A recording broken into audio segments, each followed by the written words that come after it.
Thank you, Adrian. Good afternoon, everybody. Wembley is split red and blue. It was T.S. Eliot who coined the phrase, April is the cruelest month. Spring where some buds bloom and others fail to grow at all. It's where cup campaigns crash, promotion bids are burned, hope is extinguished, and occasionally where someone wakes up from hibernation and bursts into life. Right now, Brighton are blossoming, whilst Manchester United's bid for a cup treble has withered. From a rented athletics track to writing the Premier League blueprint, Brighton have grown quickly. Now with an energetic and inspirational De Zerbi at the helm, they want to grasp the nettle and a place in the FA Cup final. United need some of that Brighton freshness, a club that had gone stale before Erik ten Hag rejuvenated them. But he knows Manchester United can finish the season in two ways: mulling over what might have been, or delighting in a double. For one of these two, April really will be the cruelest month. Here's the team news. Brighton with Sanchez in goal, Gross, Webster, Dunn and Estepinian the back four, McAllister and Caicedo holding in midfield, and then it's March on the right hand side, Matoma on the left, with Enciso behind Welbeck in attack. For Manchester United, De Gea is the goalkeeper, Wan-Bissaka at right back, Lindelof, Shaw and Dalot make up what is a makeshift back four. Casemiro holding in midfield with Eriksen just to his left, Fernandes further forward, Antony on the right hand side, Rashford on the left, and Martial through the middle. Our referee is Craig Pawson, our VAR Michael Oliver watching on high. Anticipation is growing ahead of the FA Cup semi-final between Manchester United and Brighton. Dean Ashton knows all about this sort of occasion. Brighton are favourites. Why? Because both in and out of possession, they're pretty much level with the likes of Manchester City and Arsenal. They're a terrific side that can really hurt you. They've got a real attacking threat. They create numerous chances, and this is a real test for Manchester United, and that's why they are favourites. And I think, though, we've got to be careful not to think that capitulation in midweek in Sevilla is exactly how Manchester United are, because they're not. They can be a hardened side at times with real experience.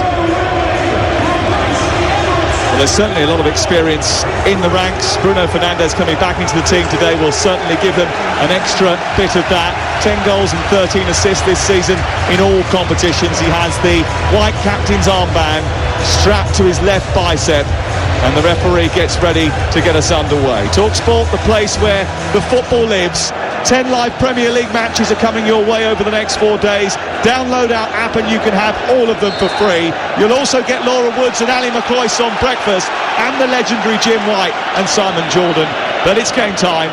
It's FA Cup semi-final time. It's Manchester United and Brighton live on Talksport. And it'll be interesting to see just how quickly Brighton start, because if you go back to early August when the sun was out at Old Trafford, they were attacked from the off by Brighton and Hove Albion, and Manchester United might find themselves under the cosh early today. The ball is out of play over on the far side, 30 seconds played, and it's tossed in by Dalot down the left touchline, and Martial's going on his first hunt, but it's going to go out of play in Brighton territory and out for a throw-in to Brighton and Hove Albion. The big key, certainly to Brighton's play, is the box that is formed between the two centre-backs and the two holding midfield players, Caicedo and McAllister, Duncan Webster. They want to draw you out into those positions. Fernandes and Eriksen at the moment have started as the two higher midfield players up against those two. That's the crucial battle for me in the middle of the park. Eriksen, who's still coming back from a long layoff, sends the ball infield to Martial, who knits the play well to find Fernandes. He tries to fire it over the top of the right-back, Pascal Gross, and it was headed away by Brighton, and the return ball by Dalot goes dribbling out on the far side and away for a throw-in in the right full-back position. We played a minute and a half. United may have looked a little bit jaded in midweek. The Seagulls certainly have been soaring. Only one defeat in their last 9. United have won all 5, though, of their previous FA Cup ties with Brighton. The most recent 5 years ago, when Romelu Lukaku and Nemanja Matic were on the score sheet. But Brighton had the upper hand in the last two meetings, the most recent meetings at Old Trafford in August. They went after them, pressing high up and kicking long instead of playing out and testing De Gea immediately. He's playing out from the back now, a side ball towards the right side where he picks out Wan-Bissaka, and then the ball is lost in midfield and Brighton turn it over. Caicedo has it now midway inside the United territory. A little bit of sunshine he wanders into. He's been snapped from behind by Fernandes, and Manchester United now come on the counter-attack. It's picked up by Rashford, who's rapid. He's running towards the edge of the area. He lays the ball towards Anthony, goes down on the edge of the box and is told to get up by Craig Pawson. A few half-hearted appeals there. Be interesting to see that again. And then Brighton bring it out over on the far side, and it's taken to halfway by Caicedo, and infield to Mitoma. Mitoma back towards the edge of the penalty area. This is Dunk. Estepinian, the left back, just trotting back into position, and Brighton have possession of the ball. Webster pings the ball over the top of the Manchester United defence, but it's to no one in particular, and flies straight through the middle down to David De Gea's feet away to our left. Bright start from both sides, tense start from both sides. I think with the way that Brighton like to play, like I said, with the two centre-backs playing out, I think it's the right thing to do for Eriksen and Fernandes to go up against those two midfield players. But I've got to say, that is an absolute mismatch over there. Rashford v Gross. Gross wanted nothing to do with that first attack. He backtracked all the way into his own box, and it was actually Caicedo that made the challenge. I thought it was a foul on Marcus Rashford, and he thought so too. Brighton have the ball, and they move forward slowly down the left-hand side. Mitoma trying to get away from Wan-Bissaka, gets a return ball, plays it infield to McAllister. The Argentine finds Caicedo, and it's swept out towards the right. Now it's with Pascal Gross. Bright orange boots on here at Wembley this afternoon. Into Webster, who Brighton did pay £20 million for when they bought him from Bristol City. It's out wide to the right-hand side, and picked up by Solly March. March left-footed, swings across in towards the far post. It's left by Wan-Bissaka and allowed to go out for a goal kick away to our left. We're low down at the back of the first ring of this huge stadium bowl here at Wembley, with its arch curving above us, twinkling in the sunshine.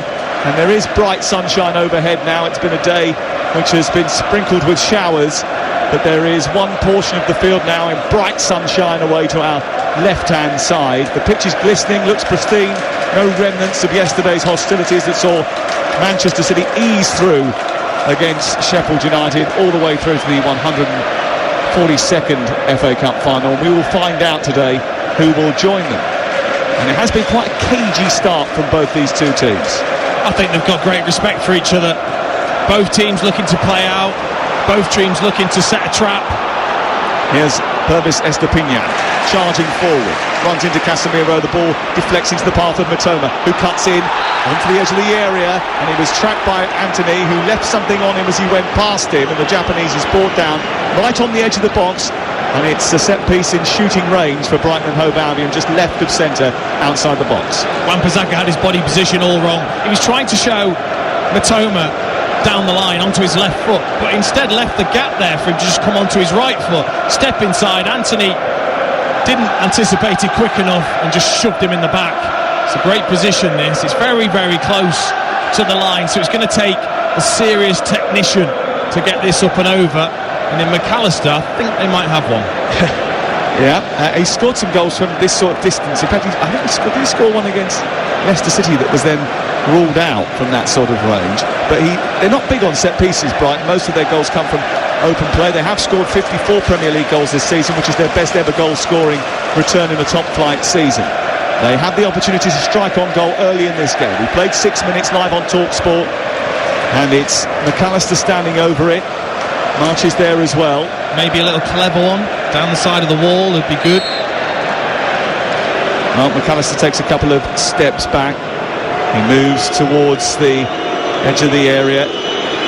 Solly March is standing to its right. It's going to be McAllister right-footed towards the far corner, and David De Gea springs up a big right hand and fingertips the ball round the post. It was a brilliant save from David De Gea. He needed to be at full stretch to stop that from nestling in the corner. It was really well struck from Alexis McAllister. Sun gleaming right in his face, David De Gea, but he saw that all the way. He likes that one where he dives across with the opposite arm. Lovely palm away, great strike from McAllister, but he saw it and he dealt with it. Should he not be wearing a cap? I would be. Is that not old school now? I don't know. Corner over on the far side. Dean Henderson would have one on. Whipped in towards the near post, helped away by Fernandes. I just thought it does sort of smack of a situation where you could get yourself in trouble, because the sun is right in his eyes at this moment in time, isn't it? Ball is out over on the far side anyway, and Brighton have it. They've had their first strike on goal, saved by David De Gea, high up to the left-hand side with his opposite arm overarching his head and pushing it round the post. Surely that was a foul throw over on the far side by Pascal Gross. I think I saw that yesterday in an under-13s match, one of those throws. Amazing. It's like a catapult, wasn't it, over his head into the floor. That one's a little bit better, into Caicedo, and then it's back with Gross, who tries to turn down the right side. Anthony's tussling with him, and it goes out eventually for a Manchester United throw deep inside their own half. Well, you should be keeping your eyes and ears peeled and ears tuned, because only Aston Villa have scored more goals in the first 15 minutes of games this season than Brighton, and they've had the best chance so far from a free kick on the edge of the penalty area. They don't get to semi-finals very often. Their fans determined to make the most of it. It's an absolute sea of blue away to our right. The ball's won by Manchester United, and then Anthony scampers away down the left. Rashford's on the opposite side, on the right side at the moment. They're trying to find him. It wasn't a great ball. It was cut out eventually by McAllister, and then Lindelof sees it all the way back to his goalkeeper. But there is a threat of Manchester United on the counter-attack. Oh, there is. You know, they're one of the best sides in the Premier League as they go along again. And it's through towards Eriksen. It's just going to scoop up the turf before he can get there. It was really well spotted, that, from David De Gea, who kicked it straight down the middle of the pitch from the edge of his own D, and almost found Eriksen, who was charging through the centre. He just didn't have the pace to get on the end of the ball. Yeah, they've done that a few times in the last month or so. Worked against Everton. Anthony was in 1v1 against Everton at Old Trafford. They tried to do the same thing again. Flick on by Rashford, looking for Martial. Rashford has just peeled over to this right side. Martial trying to turn away from Matoma, who does brilliantly. One of the things that really impressed me about Matoma in the World Cup was his absolute industry up and down on that left flank. He will not only be super creative and come up with a goal every now and again, he pinches the ball, gets back, helps out his full-back. That's going to be essential. I mean, do you think surely Rashford wouldn't have swapped sides already even before the 10th minute mark because of Matoma, because of that first attack and the way Anthony didn't do that defensive work and gave away a free kick? Surely it wouldn't be because of that already. I thought it was because they were just on the wrong sides from the corner, really, but they are sticking it that way at the moment. Let's see. Here is Gross right side, delivers across towards the edge of the box, is blocked by Anthony, spirals into the air, drops in the left fullback position, but it's won by Gross, who heads it on. It's picked up by Marsh. Marsh plays it against the face of Dalot, and then Luke Shaw sweeps up, takes it towards the corner flag, and then plays it against March, and it's out for a throw-in over on the far side to Manchester United. It's Brighton 0, Manchester United 0. You're listening to Talksport in the FA Cup semi-final, live with Carling, the official beer partner of Emirates FA Cup. 18 plus, please drink responsibly. I think maybe just checking for a handball here as Solly March tried to play the ball across. Dalot just leaned, definite shoulder though. Let's go down behind the goal away to our left-hand side. The Manchester United fans have been in fine voice up until this point. And what have you noticed, Alex Crook? Well, I've noticed a very tense atmosphere, Sam. The place absolutely packed to the rafters as the teams came out. There was a big Glazers out banner unfurled just behind me. Anti-Glazer chant as well. Kind of dispels the myth that United fans only protest when things are going badly. But they are nervous, no question about it. You mentioned the sun and David De Gea. I'm only a few feet behind him. I'm not having to shield my eyes from the sun, so I don't think he's got a problem there. Here the ball is on the left-hand side with Purvis Estepinian. And he tries to get away from Casemiro, plays it against him, it goes out of play and away for a throw-in to Manchester United. Marcus Rashford just quickly tosses the ball in, it goes back to Lindelof and then across to Luke Shaw. Immediately they're pressed by Danny Welbeck and by Enciso, and the ball goes out towards the far side, and Anthony again in a tangle, this time with Pascal Gross, who goes tumbling into the advertising hoarding, and it's going to it might well be a throw-in on the far side, but it could have been something a little bit more if the referee had decided that was a foul. He's having a word with Anthony and he's stopped proceedings, and now it is going to go out to the far side for a throw-in. I think they just shared knee grazes there, the ones that take about 5 or 6 weeks to heal. Ball in towards March, edge of the area. It comes back towards, and Ciso tries to flick it goalwards. Didn't get enough power in the effort, which goes across the goal and out past the post on the right-hand side. And he scored an absolute thunderbolt against Chelsea last weekend, and he certainly felt as if there was an opportunity to get a shot on target there. It was just narrowly wide. Yeah, Pascal Gross has been good so far.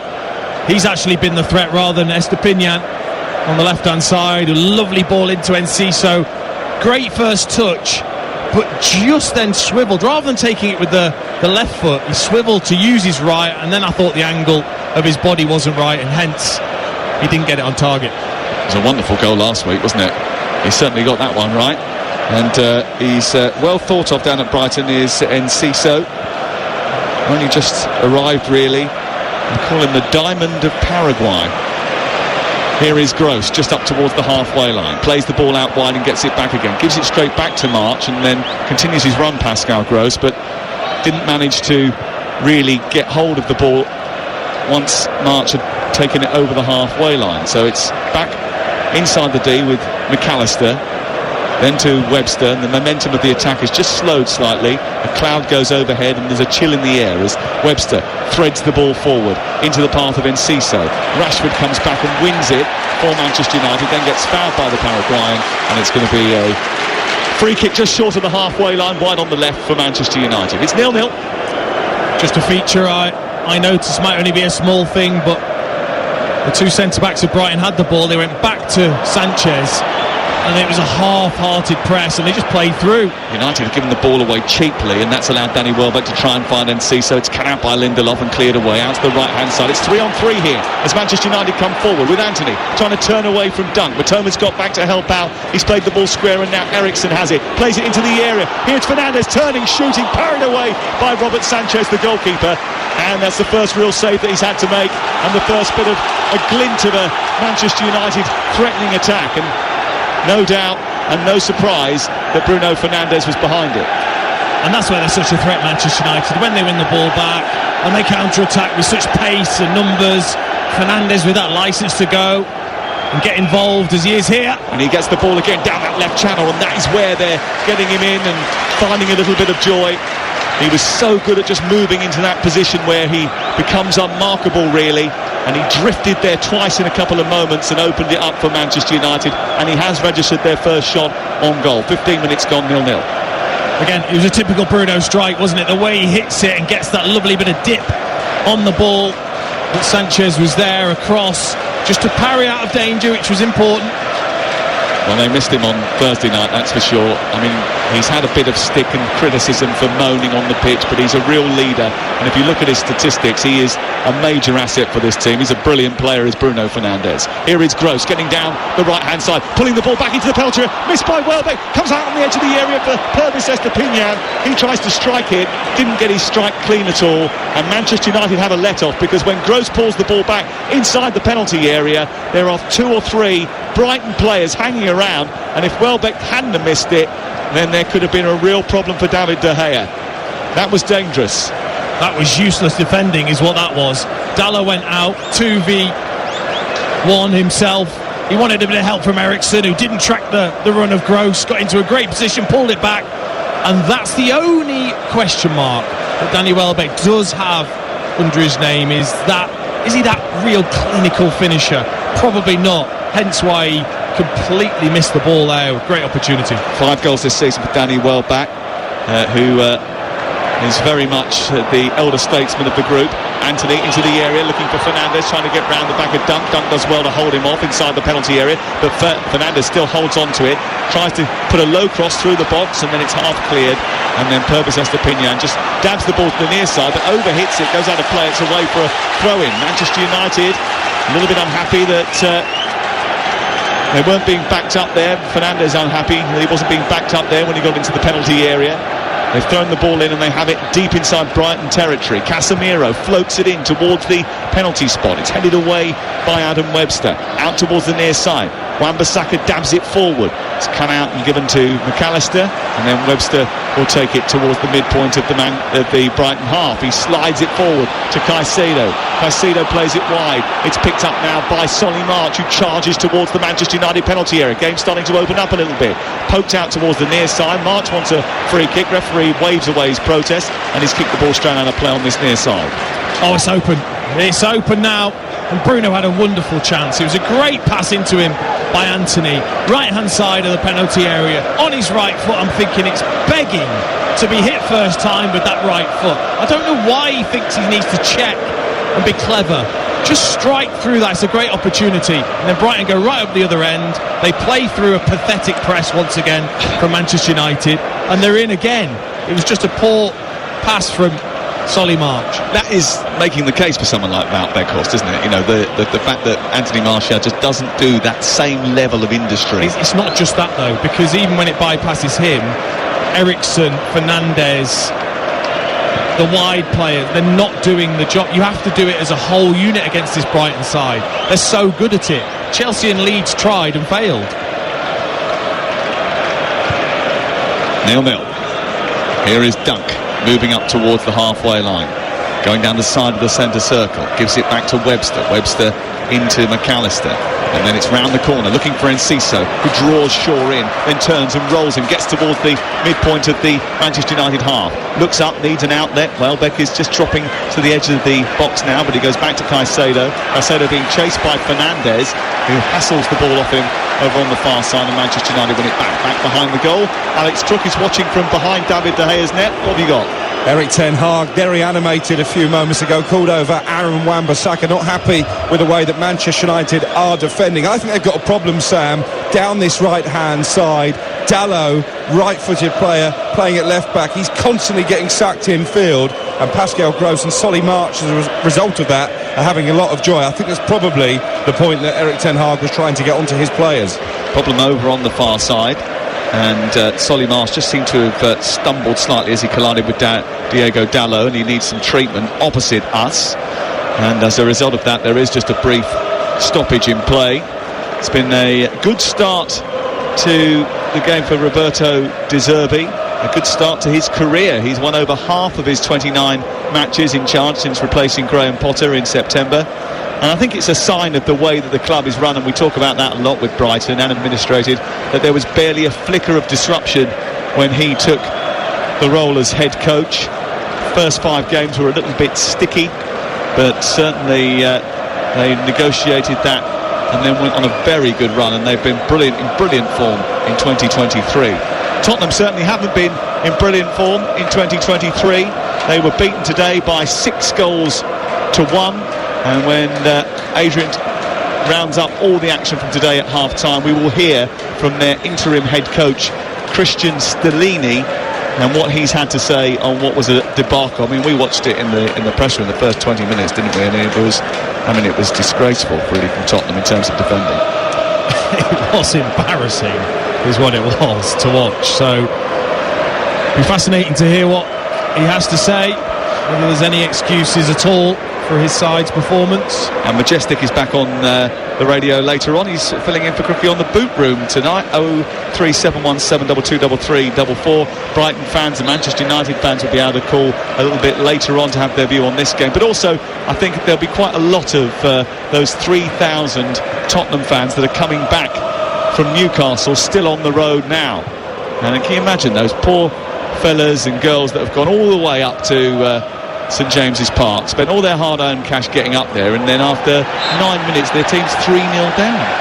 We're back underway here, a bit of a tussle going on between Casemiro and Enciso, just short of the halfway line. Craig Pawson just quickly blows his whistle, a couple of blasts on the whistle to make sure that there doesn't spill over, and it's going to be a free kick to Brighton away to our right-hand side. Game has been it's not been electric just yet, has it? No, but it's been exactly as I thought it would be, which is Brighton they've got so much quality in the middle of the park. But McAllister, Caicedo, they'll take it whether they're under pressure because they want to suck you out of the positions. They're doing it now under pressure. They want that to then play through you. And Manchester United have looked a real threat on the break. And here is Matoma hugging the touchline on the near side. They've got a problem on the other side because March doesn't look comfortable. He's had the treatment, but he doesn't look as if he's moving particularly freely. Bruno Fernandes has been fouled by Caicedo inside the United half of the field. Fernandes doesn't want to get up too quickly, wants to take the sting out of it. I suppose Manchester United want to stop Brighton from being able to zip the ball around and play at a pace because they don't want them to get into their rhythm. No, I mean, Ten Hag talked about Newcastle and the way that they go about their business, and said they were annoying, didn't they?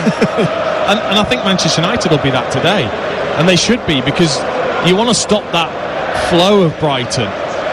You want to make it a scrappy game almost, with that real quality on the counter-attack that they've had so far. Yeah, Pep Guardiola is the one that says that they are the best side in the world at playing the ball up the pitch from the back, Brighton and Hove Albion. They have it in the centre circle with McAllister. It's a bit behind Purvis Estepinian, but it's one back by Matoma, helped on down the left-hand side. Fernandes has gone down for a second time in quick succession and is complaining again that he needs treatment over on the edge of the centre circle. And it's a bit of a worry for Manchester United if he is hurt, because he is so influential. They're calling on the physios to administer whatever treatment is required. Everyone checking on his progress, and they're a little bit concerned about him as well. Well, I think he might just have rolled the ankle here as he just tries to step in and then just flicks his ankle. And it's pretty similar to Solly March as well over on that far side. As we're really close to the pitch, you can see it's lush, it's sticky, the surface. Well, what Manchester United don't want is any more injury problems, because they've lost Garnacho. He's been out for a while now. Eriksen's only just coming back from injury. Rashford not 100% fit after the issues that he's had. Martial, you never know if you're going to get an hour out of him or whether you're going to get 15 minutes, because he picks up so many injuries. Certainly never going to get 3 or 4 games in a row from him. And then they've got the issues at the back with Lisandro Martinez and Varane not available today. So another big character having a problem would be an issue for Erik ten Hag. And he's just hobbling out towards the near side. And, you know, we're sitting at the back of this bottom tier here, and there was a few sort of audible gasps when the replays were being shown of him going over on that ankle. Yeah, it wasn't nice, but he's tough. He rarely misses a game, Bruno Fernandes. Now, he's played more minutes than any other player in Europe's top 5 leagues, including goalies.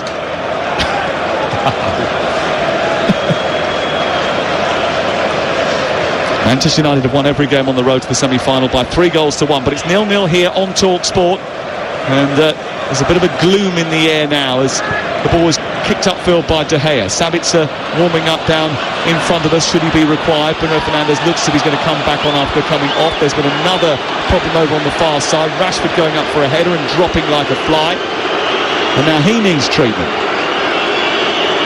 and it's all getting a little bit disrupted. And the flow of the game, the pattern of the game has been disrupted by several punctuations in play. Rashford's down holding his midriff. Looks like he's just been winded. Yeah, just grabbing hold of the ribs, isn't he? And Pascal Gross knows what he's doing there. He just has his eyes on Rashford as he comes across and just jabs that elbow right into the ribs of Marcus Rashford. He did look at him, didn't he? He wasn't looking at the ball. He knew what he was doing. He was clearly trying to put him off that stride as he went for the header. Destabilise him, shall we say that? Destabilise him? Give him a little dig in the ribs. Ball is with Caicedo, who almost fell over inside his own half.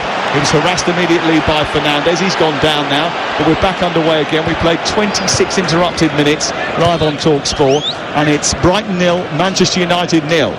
Ball goes back towards the midpoint of the Brighton half, and then Dunk brings it forward, plays it just in front of square to Webster, who floats it down the touchline, and Gross has got a bit of room here to get a cross in. It's a deep one to the far post. Matoma is underneath it. He's allowed to bring it down in his chest. He looks to try and set it up for Estepinian. It's blocked by Wan-Bissaka, who nabs it off him and then charges upfield. He needs an outball. There isn't one readily available until Fernandes joins, and by the time he does, dunkers across to come steaming out from centre-back towards the near side. And I tell you what, Bruno Fernandes does not look comfortable. I'm not sure you could pay me enough to have to go 1v1 with Wan-Bissaka. He's so good, honestly. When you face him up, it's so difficult to get past him. I mean, again there, Matoma sizes him up, tries to just jink one way and then the other. Wan-Bissaka just reads it brilliantly and comes away with it. Is the problem with him the next thing that happens? When you get the ball, what is he going to do with it next? Has he got the quality of pass? Has he got the ability to get into the opposition's half? I think he just seems to take a little bit too long to get it under control, get that head up and then make that decision. 0-0.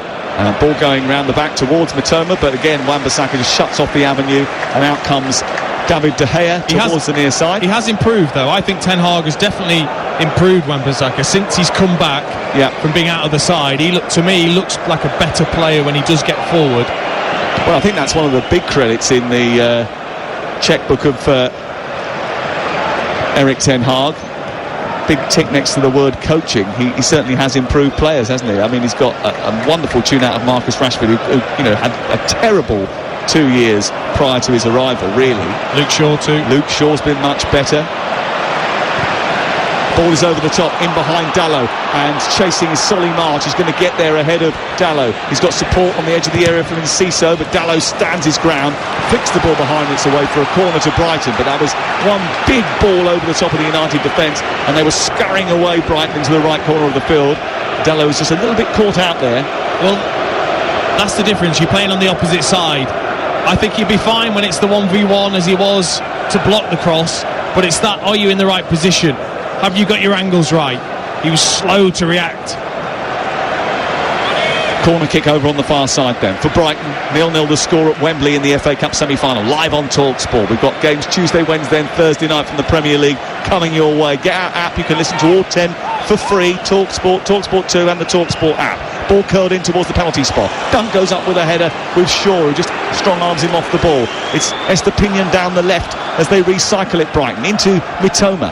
Can't get away from Dalot, plays it down to Estepinian, low ball into the area, steered away by Shaw and out towards the near side, and on the halfway line it goes out for a throw-in and it remains goalless. Yeah, he's a strong boy, Luke Shaw, up against Dunk there.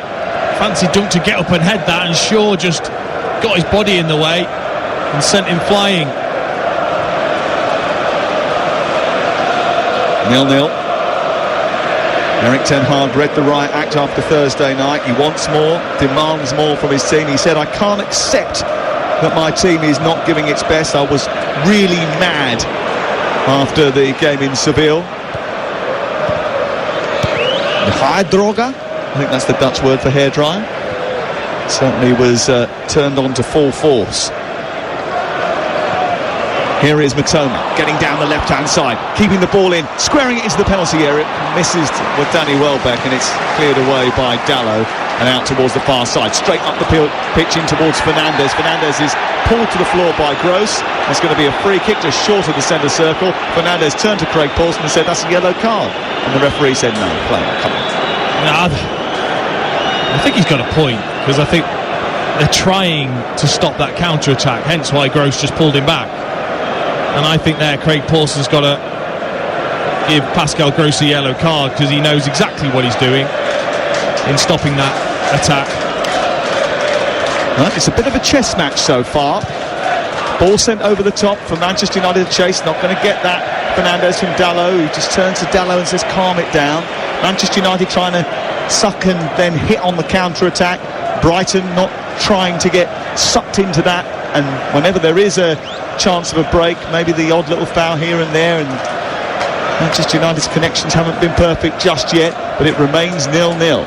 Brighton against Manchester United in the FA Cup semi-final, 142nd FA Cup final is where both these two teams want to go. Good turn by Enciso, and now he's found Matoma, who's wandered infield. He almost got away from Lindelof, couldn't get away from the defender, and Enciso comes smacking in on the edge of the D to rifle a shot goalwards and misses the target.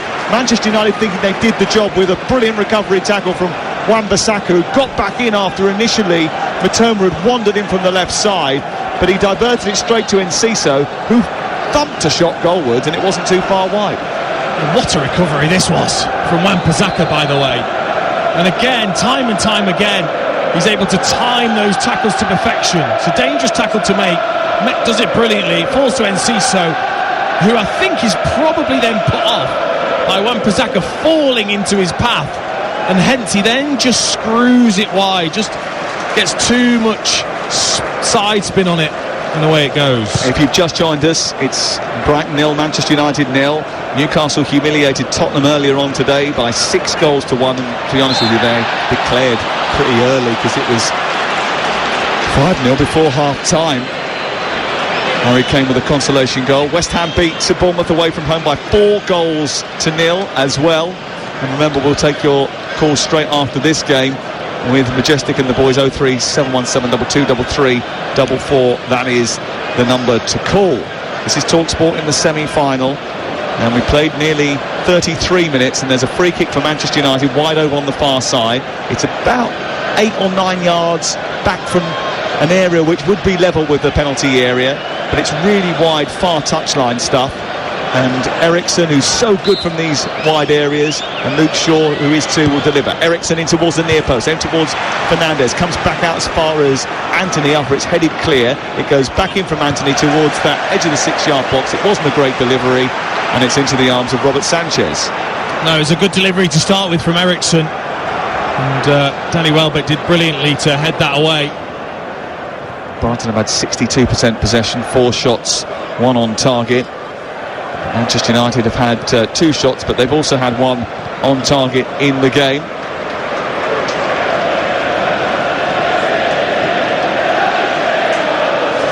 A couple of times now, Lewis Dunk has almost just stood on the ball, just waiting, just almost saying, come out, come at us. And Manchester United are not, they're just sat in that. Yeah.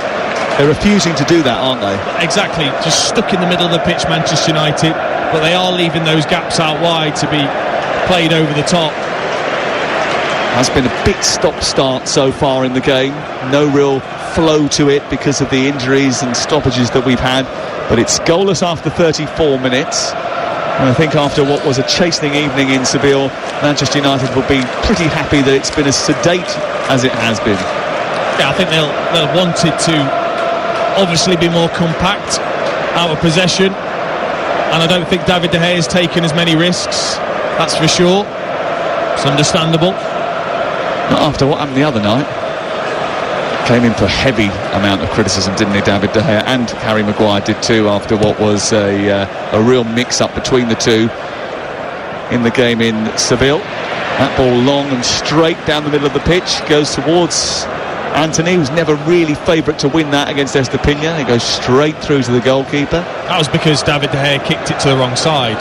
Martial and Rashford were on that side waiting, and he ended up hitting it the opposite side. It goes over Anthony and then through to the goalkeeper. Caicedo running into Rashford but swerving away from him, and then floating the ball out to the near side, and Brighton now come on the attack. Purvis Estepina tries to play it infield. Aaron Wan-Bissaka's face gets in the way this time, and he takes it full on the chin, and it goes out of play and away for a throw-in on this near side. 10 minutes to go before half-time. Talksport on a Sunday afternoon. FA Cup semi-final. Tottenham thrashed at Newcastle. West Ham thrashing Bournemouth. So much football to talk about. Arsenal with a great comeback in the Women's Champions League.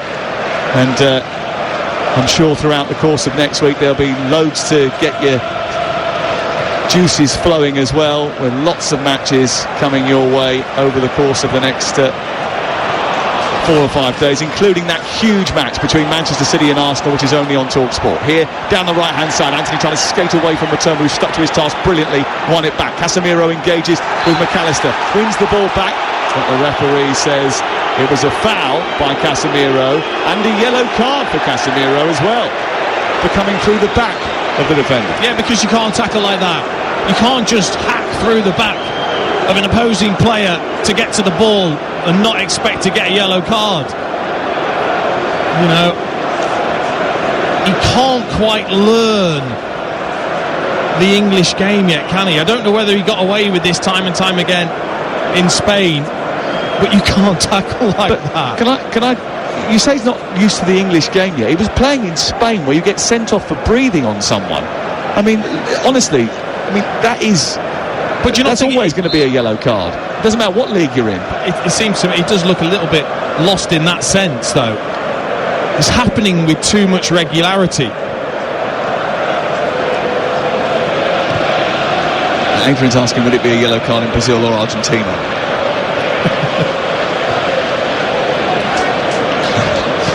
It was Brazil on Argentina. Alexis McAllister, the Argentine, crunched by the Brazilian. The two South Americans coming together in the middle of the park. They didn't get the opportunity to see two World Cup winners coming together in this FA Cup semi-final because of Lisandro Martinez's injury. The ball has been played out wide by Brighton, who are looking to try and build up here. It's a bit of a slow build-up towards the far side. Collected now by March. In field it goes. He gives it away to Martial, who's fouled by Webster. It's going to be a free kick. All the Manchester United fans now want a yellow card because they're saying, well, that was a tackle from behind as well, wasn't it? Well, I don't think that it was anywhere near similar because Martial was travelling across the path of Adam Webster rather than Webster coming in from the blind side. No, he's made the right decision, the referee. It was a glancing blow. Martial just got there a fraction earlier than Webster.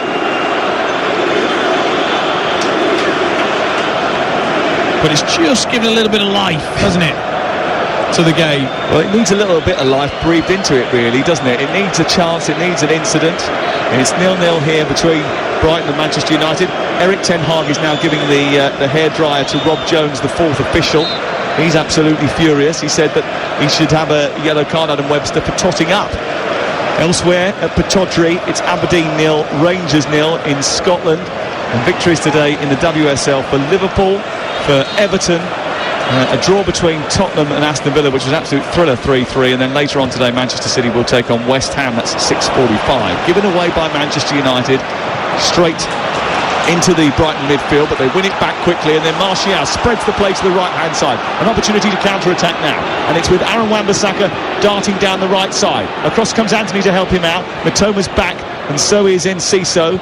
But Manchester United retain possession. Wan-Bissaka runs forward, clips it into Casemiro. Back out wide it goes towards Fernandes. Fernandes trying to get beyond Purvis Estupiñán, who robs him of the ball. Fernandes ends up on the floor. Estupiñán comes forward, and then Casemiro goes wiring into a challenge. Going to be a throwing on the near side to Brighton, no more than that. But Bruno Fernandes is still complaining that he should have had a foul in the right wing position. Should he have? No, because he just turned straight into Estupiñán.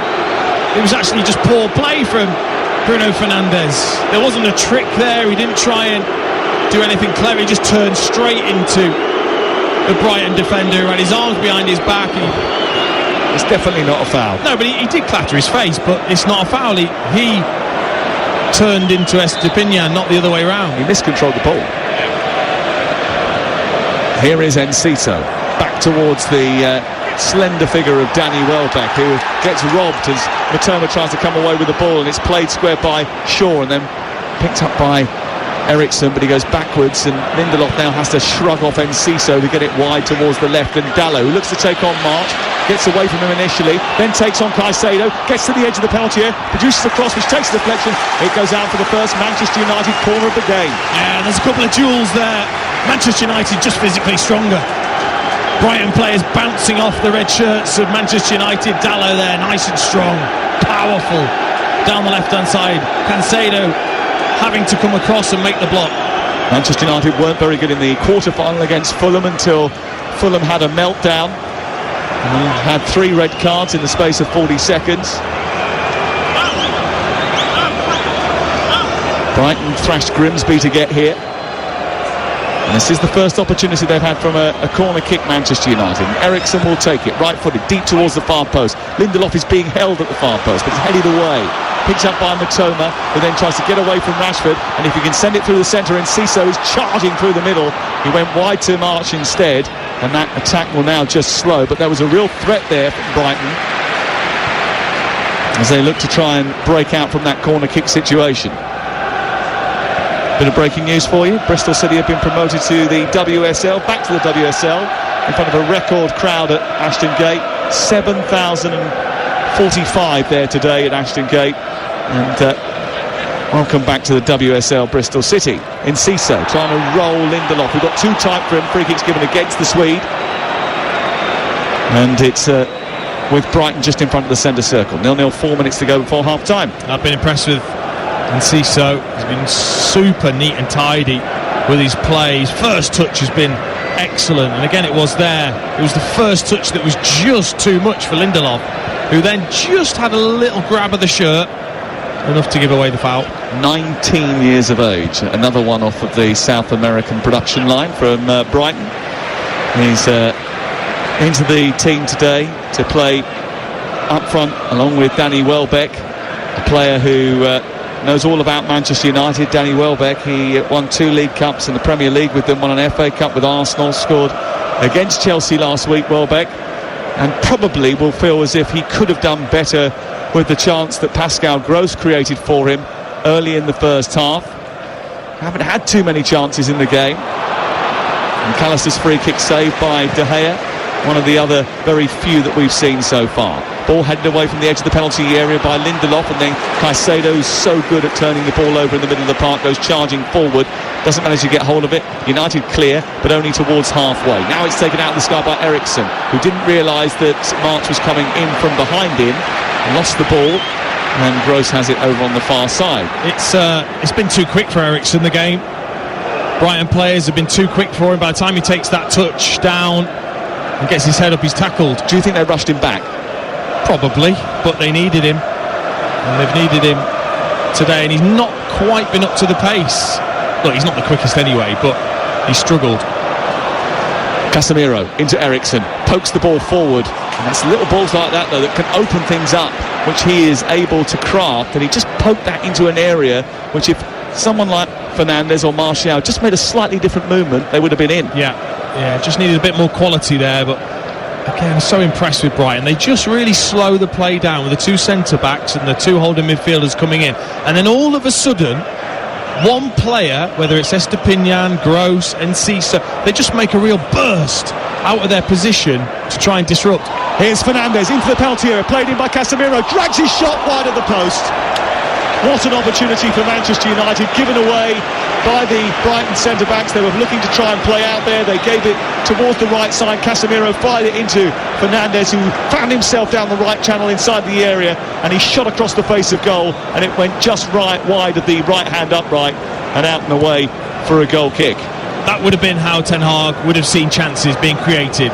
When you get it right defensively, when Brighton are trying to play out, and then your attacking players are in good positions. To Fernandes, I don't know why he takes this so early. He's got loads of time.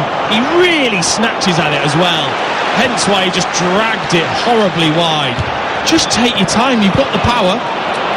Someone needs to remind Casemiro that he's on a yellow card, because he's slid in a couple of times robustly into challenges, and he only needs to get one of those slightly missed time, and he's going to find himself in a real pickle.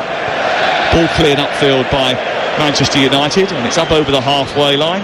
Now we're heading towards the last few seconds of the first half, and it has been scrappy. There haven't been too many chances, but the prize is so great. Often semi-finals are a little bit like this. I remember coming here in 2019, watching Brighton play in their last semi-final. They haven't had many. It's only the 3rd one today that they've ever participated in, and that was a real tepid affair. They've given the ball away cheaply, and Martial's trying to chip the goalkeeper from 25 yards.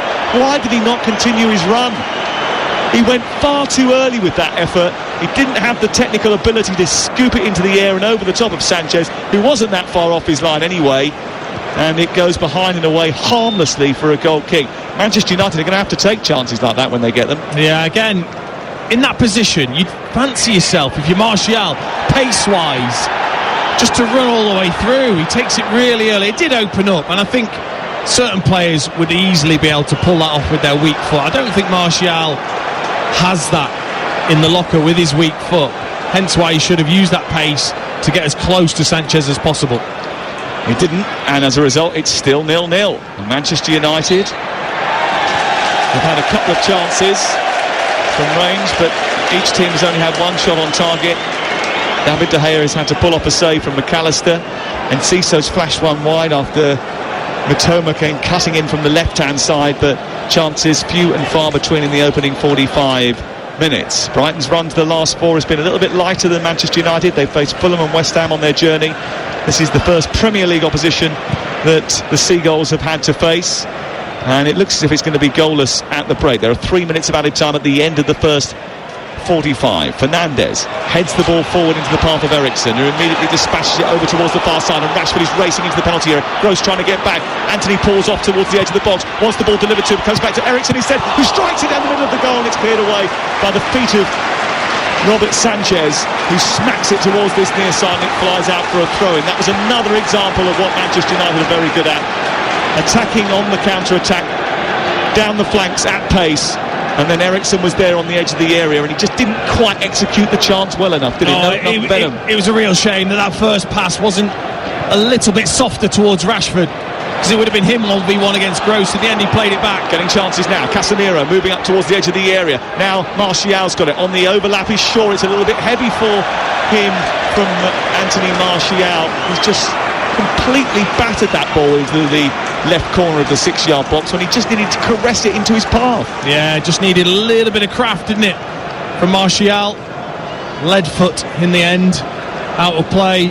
But that chance for Eriksen just delayed Marcus Rashford, waited for that support, laid it back to Eriksen, and it was a really poor strike.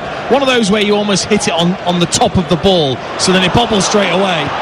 And in the end it was easy. Almost winning the ball inside the 18-yard box away to our right. Brighton just gifting them possession almost, but they've got through the press now, and now they're on the other side, and they're breaking down the left with Estepinian, moving to the edge of the penalty, across into the box, which is headed away by Lindelof.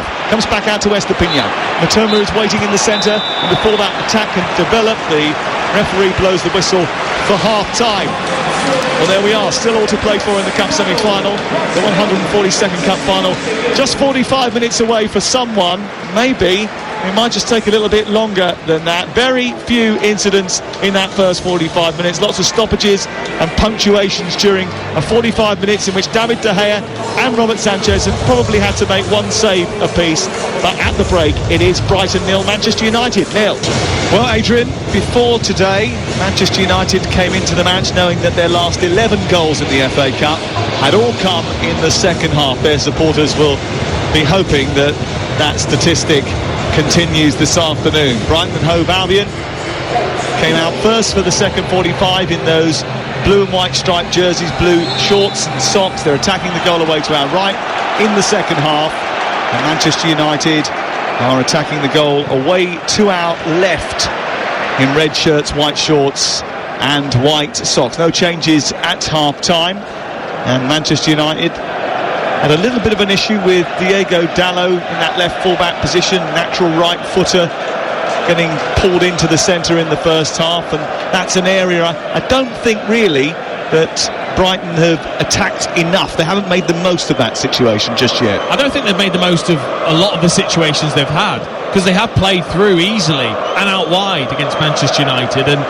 just haven't clicked really in forward areas yet, which is a surprise.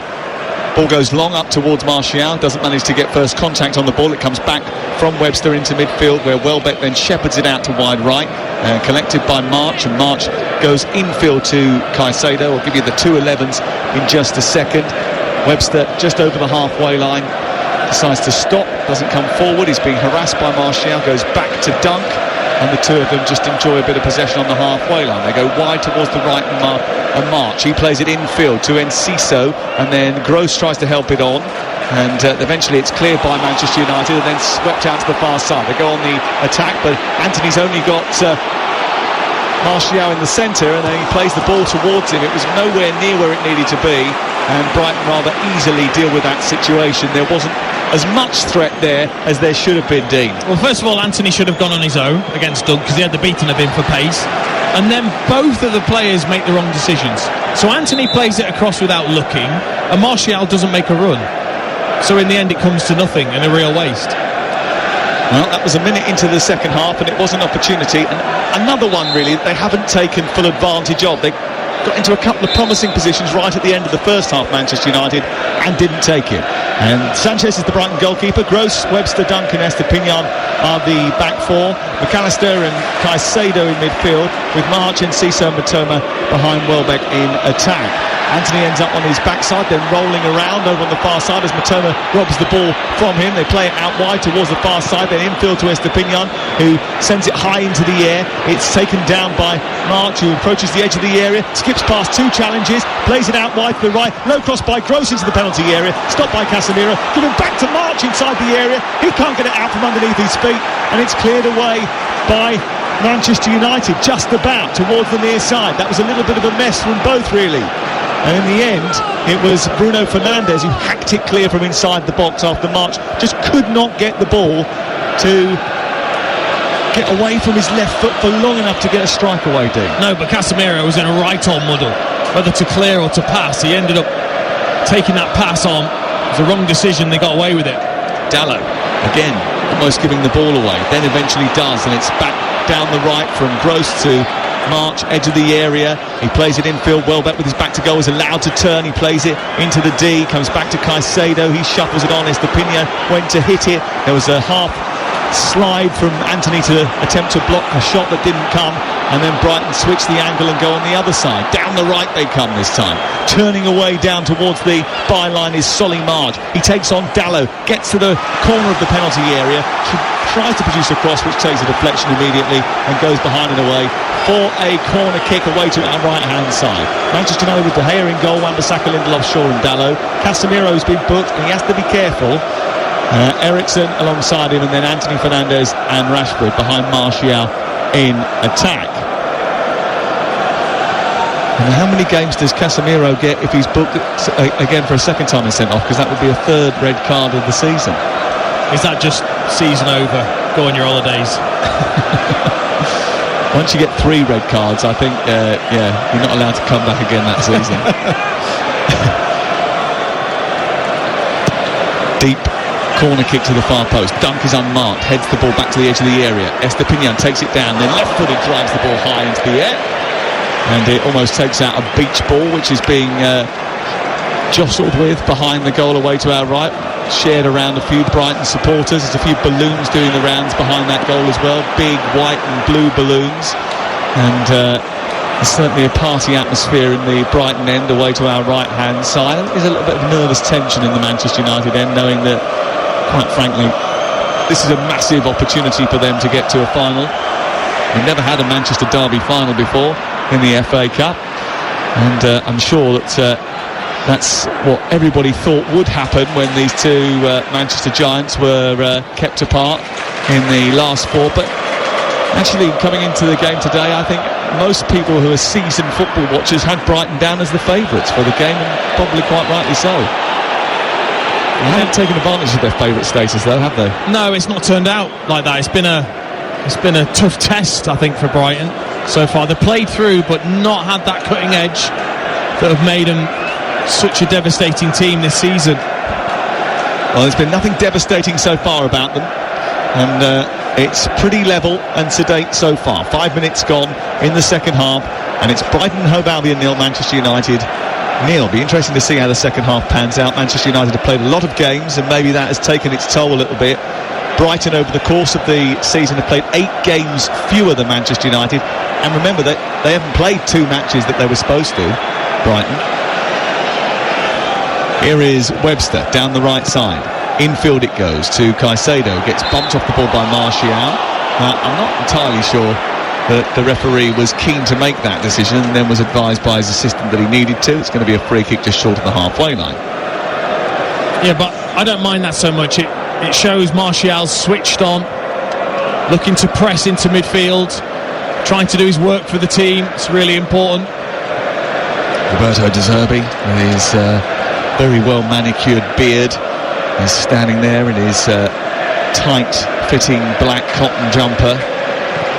He's just watching on from the sideline with his arms folded as the ball is sent down towards Enciso. It's not a great ball from David De Gea into Luke Shaw, who does brilliantly to get the ball out to the near touchline, but he was put under real pressure from David De Gea, and then that's terrible from Dalot, who's given it away to to Caicedo, and Luke Shaw has to come across and crunch him to the floor because he had absolutely no choice.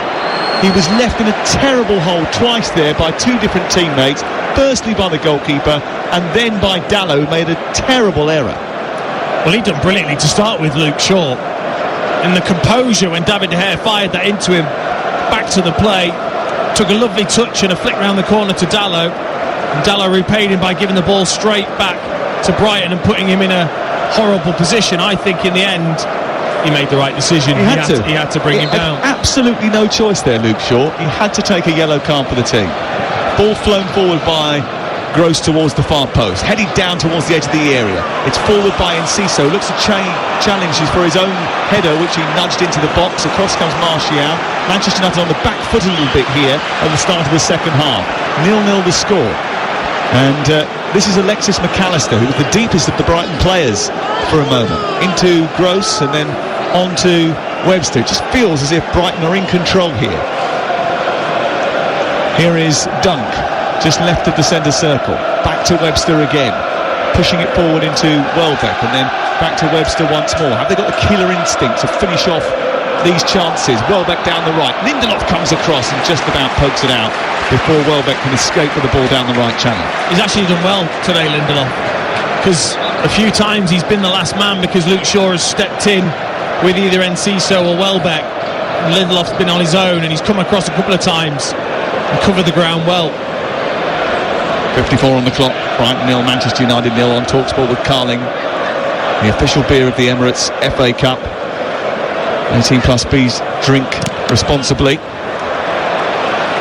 Here is Pascal Gross trying to send another cross into the box, which takes a deflection and bounces behind. It's away for a throw-in, down by the corner flag, right tight down the right-hand side in front of the Brighton fans, away to our right. Someone's got some chips or something. I can smell it. Can you smell that waft of chips? It smells fantastic. It's Resmin Chowdhury who's joined us up here in the commentary box. She's got full-on fish and chips going on. Oh, it smells delicious. I'll be back in a minute. Yeah, you go and get a couple of chips and ketchup as well if you can. The ball's gone back to the halfway line. Brighton just holding on to the ball inside the centre circle.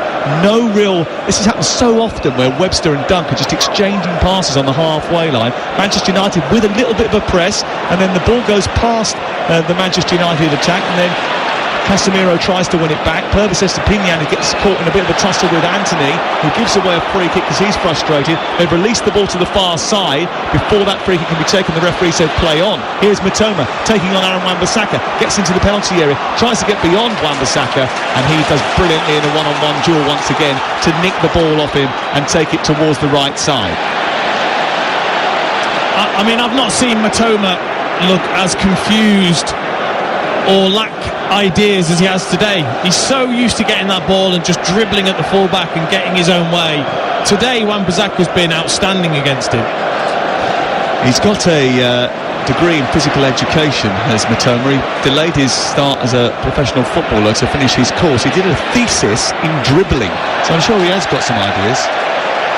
Just whether or not he can come up with a conclusion to get beyond Wan-Bissaka is still up for debate. They've given away a corner, and Lindelof just getting in front of Welbeck, and it's away for a set piece on this near side. I think they should score more goals from set pieces, Brighton, really, with the height of Webster and the power of Dunk. The ball delivered towards the far post. Webster coming in, heads the ball goalwards, headed clear inside the 6-yard box by Casemiro, comes back towards Enciso, and it's stopped by David De Gea, who thrusts out a big right hand, and Enciso's drive from the edge of the box is thwarted by the Manchester United goalkeeper. Well, they got a mix-up. Dunk and Webster both went for the same ball. It then got headed out towards Matoma. It then got blocked into the path of Enciso, who strikes brilliantly, but David De Gea, he's one of the best in the world at this. Point blank, flicked over the bar. It's a brilliant save. Excellent save. Another corner for Brighton. Pressure mounting on Manchester United here. 0-0 the score. We await the breakthrough in the semi-final. Right hand in the air. On the far side, delivered towards the middle of the 6-yard box, and the header over the top of the crossbar from the arriving and very quickly arriving Danny Welbeck on the edge of the 6-yard box, trying to get in between a clutch of players, but he steered it way over the top of the crossbar. Yeah, it's an awful header. This is a massive chance for Danny Welbeck. It's a great delivery from Pascal Gross right to the back post. Danny Welbeck's there. It's a free header. He gets up away from Martial. He's just got to stick this downwards and past David De Gea. It comes right off the top of his head, nowhere near the forehead. Would you be thinking of making changes if you were Erik ten Hag at this stage? I think his team need to get up the pitch. You know, when you start to drop deep, it's okay. First half, I thought they did well in terms of holding the middle of the pitch. In this second half, they've dropped onto the edge of their own box. They need to get out. De Gea kicking long right through the middle of the pitch. You don't see that very often anymore. Lisandro Martinez usually takes the goal kicks for Manchester United. They usually play them short and square, but not today. High up the pitch they went with that big thunderous clearance, and it comes back the way and out for a throw-in on this near side. 58 gone. Brighton have lost just 2 of their last 17 games in 2023, and Manchester United are going to respond to this turning of the tide by bringing on Fred into midfield. Fernandes trying to win it far side. Onto Anthony, just about gets there. He's got Dunk in front of him. He takes him on, comes in field, left-footed, and drives it goalwards, when really and truly they needed something a little bit craftier than that. A threaded pass, a stop, a wait, and then trying to curl it into one of the arriving attackers. Instead, he just went for the very simple, tried to steer it, just push it goalwards, and it had no effect at all, Dean. No, I thought it was really kind of him just to pass it back to Brighton to keep going and play out. Sanchez just controlled it. That was awful from Anthony. I mean, it was screaming just to be played down the side for Fernandes, who'd made a great run. It was obvious, 2v1 against Dunk. Slip it down the side for Fernandes. It was a really poor decision.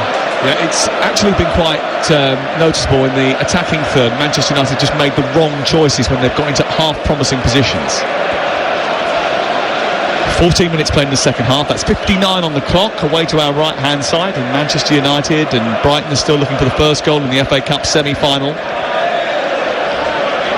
Webster forward to Welbeck, tracked by Lindelof, and then back to Dunk, and Dunk has sent the ball through the middle, and Estepinan's coming from the left-hand side and won the ball with Lindelof out of position. It's played wide to McAllister, then on to March into the penalty area, right-footed shot towards the far corner, tipped over the top again by David De Gea. Yeah, it's not quite as good a save, this one, because it's March who makes a poor decision onto his right foot. It was a poor cross. It was in towards David De Gea. He had to deal with it, but it was pretty simple. But I tell you what, the way Brighton played out then, Dunk played it in towards Welbeck, who laid it off, and Estepinian went as the centre forward. Yeah, he came in from the left side, didn't he? And he found himself in a good position, actually stumbled over the ball initially, and if he'd got his feet sorted out earlier, they would have been early. Here's Rashford at the other end, trying to take on the defender.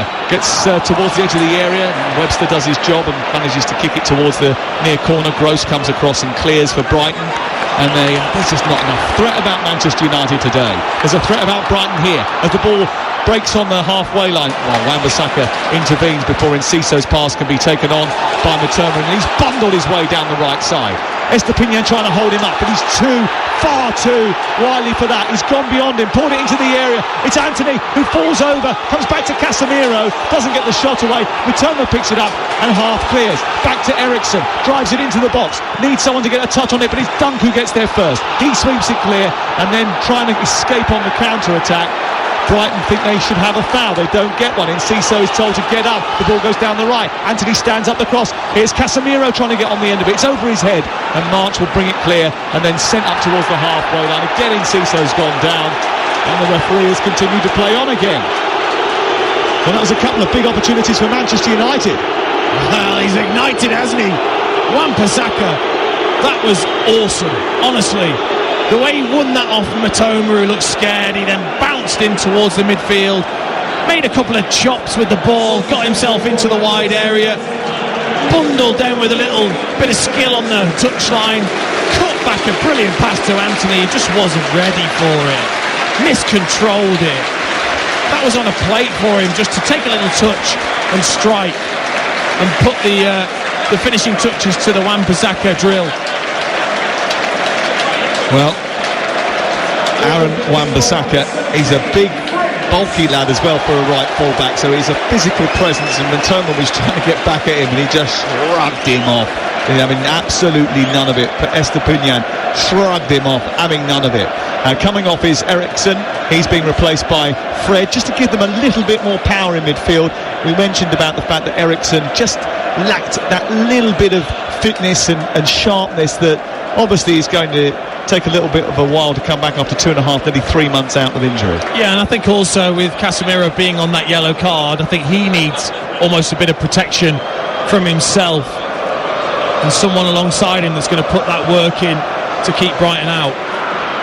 Anthony over on the far side is chasing Estepinian into the corner. Estepinian gets it back to his goalkeeper Robert Sanchez, who's recently lost his place in the first team to Jason Steele, only returned to the starting 11 last week.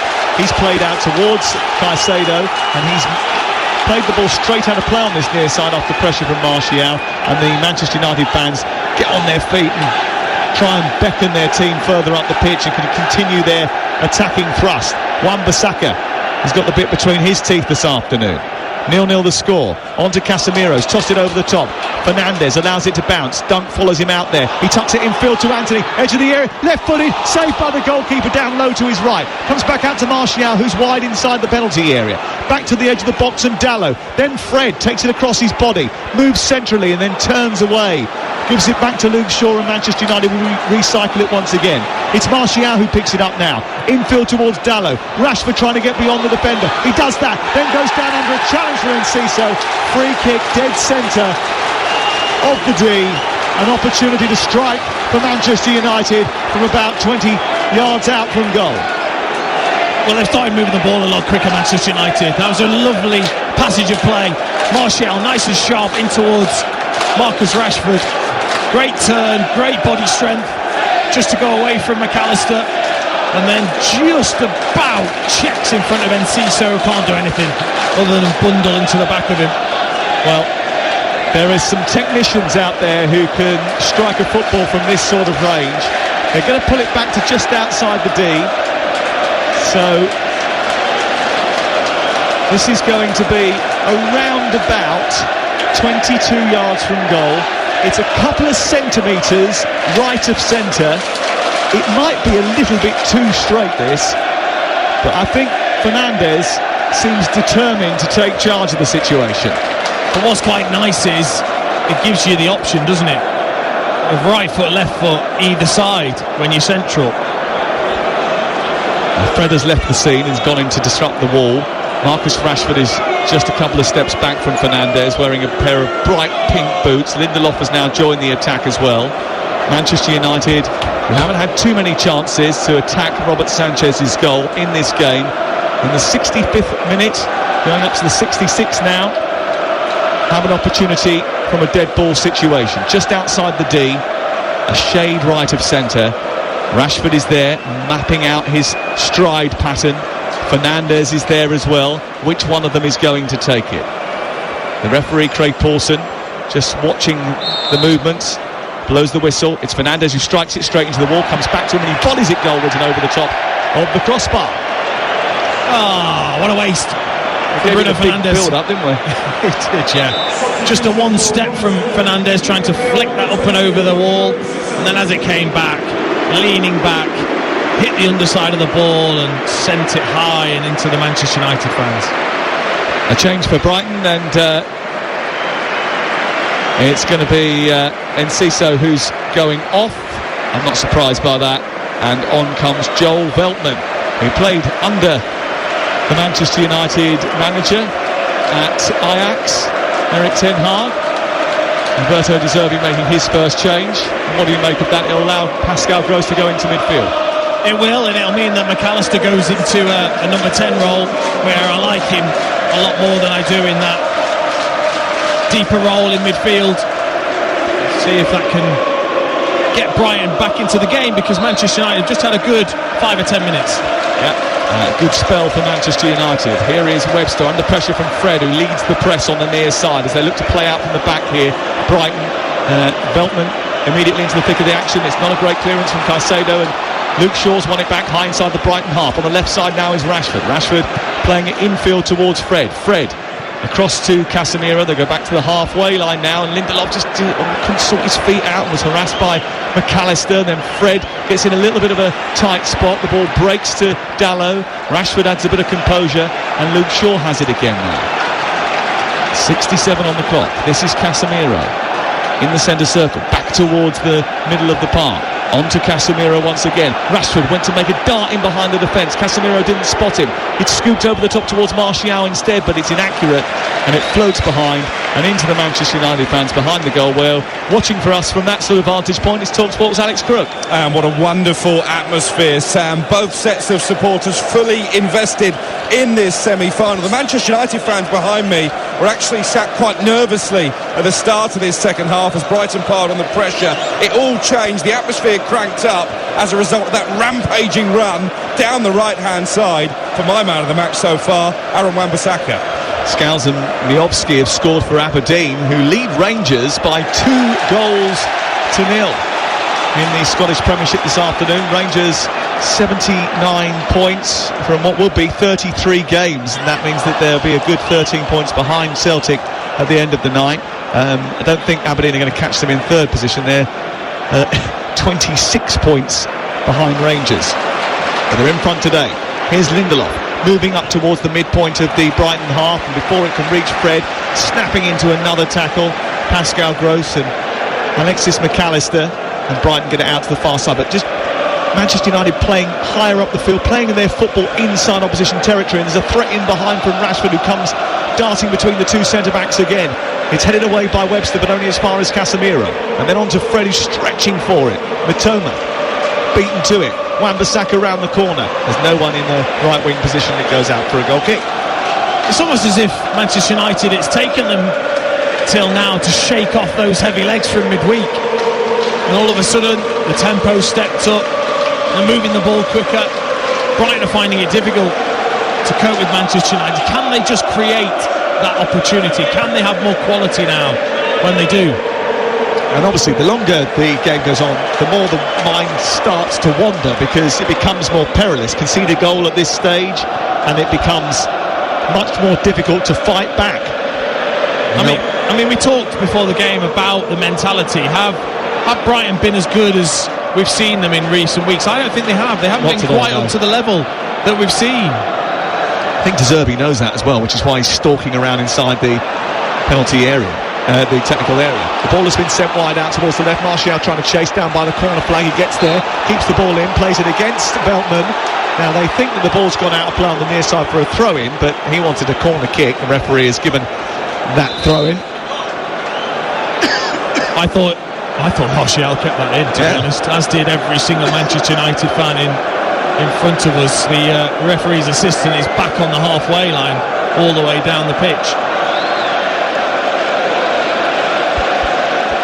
Ball tossed in by Joel Veltman down the right side towards Solly March, and it goes through to McAllister, who takes it out of play. It's away for another throw-in to Manchester United. 0-0 the score,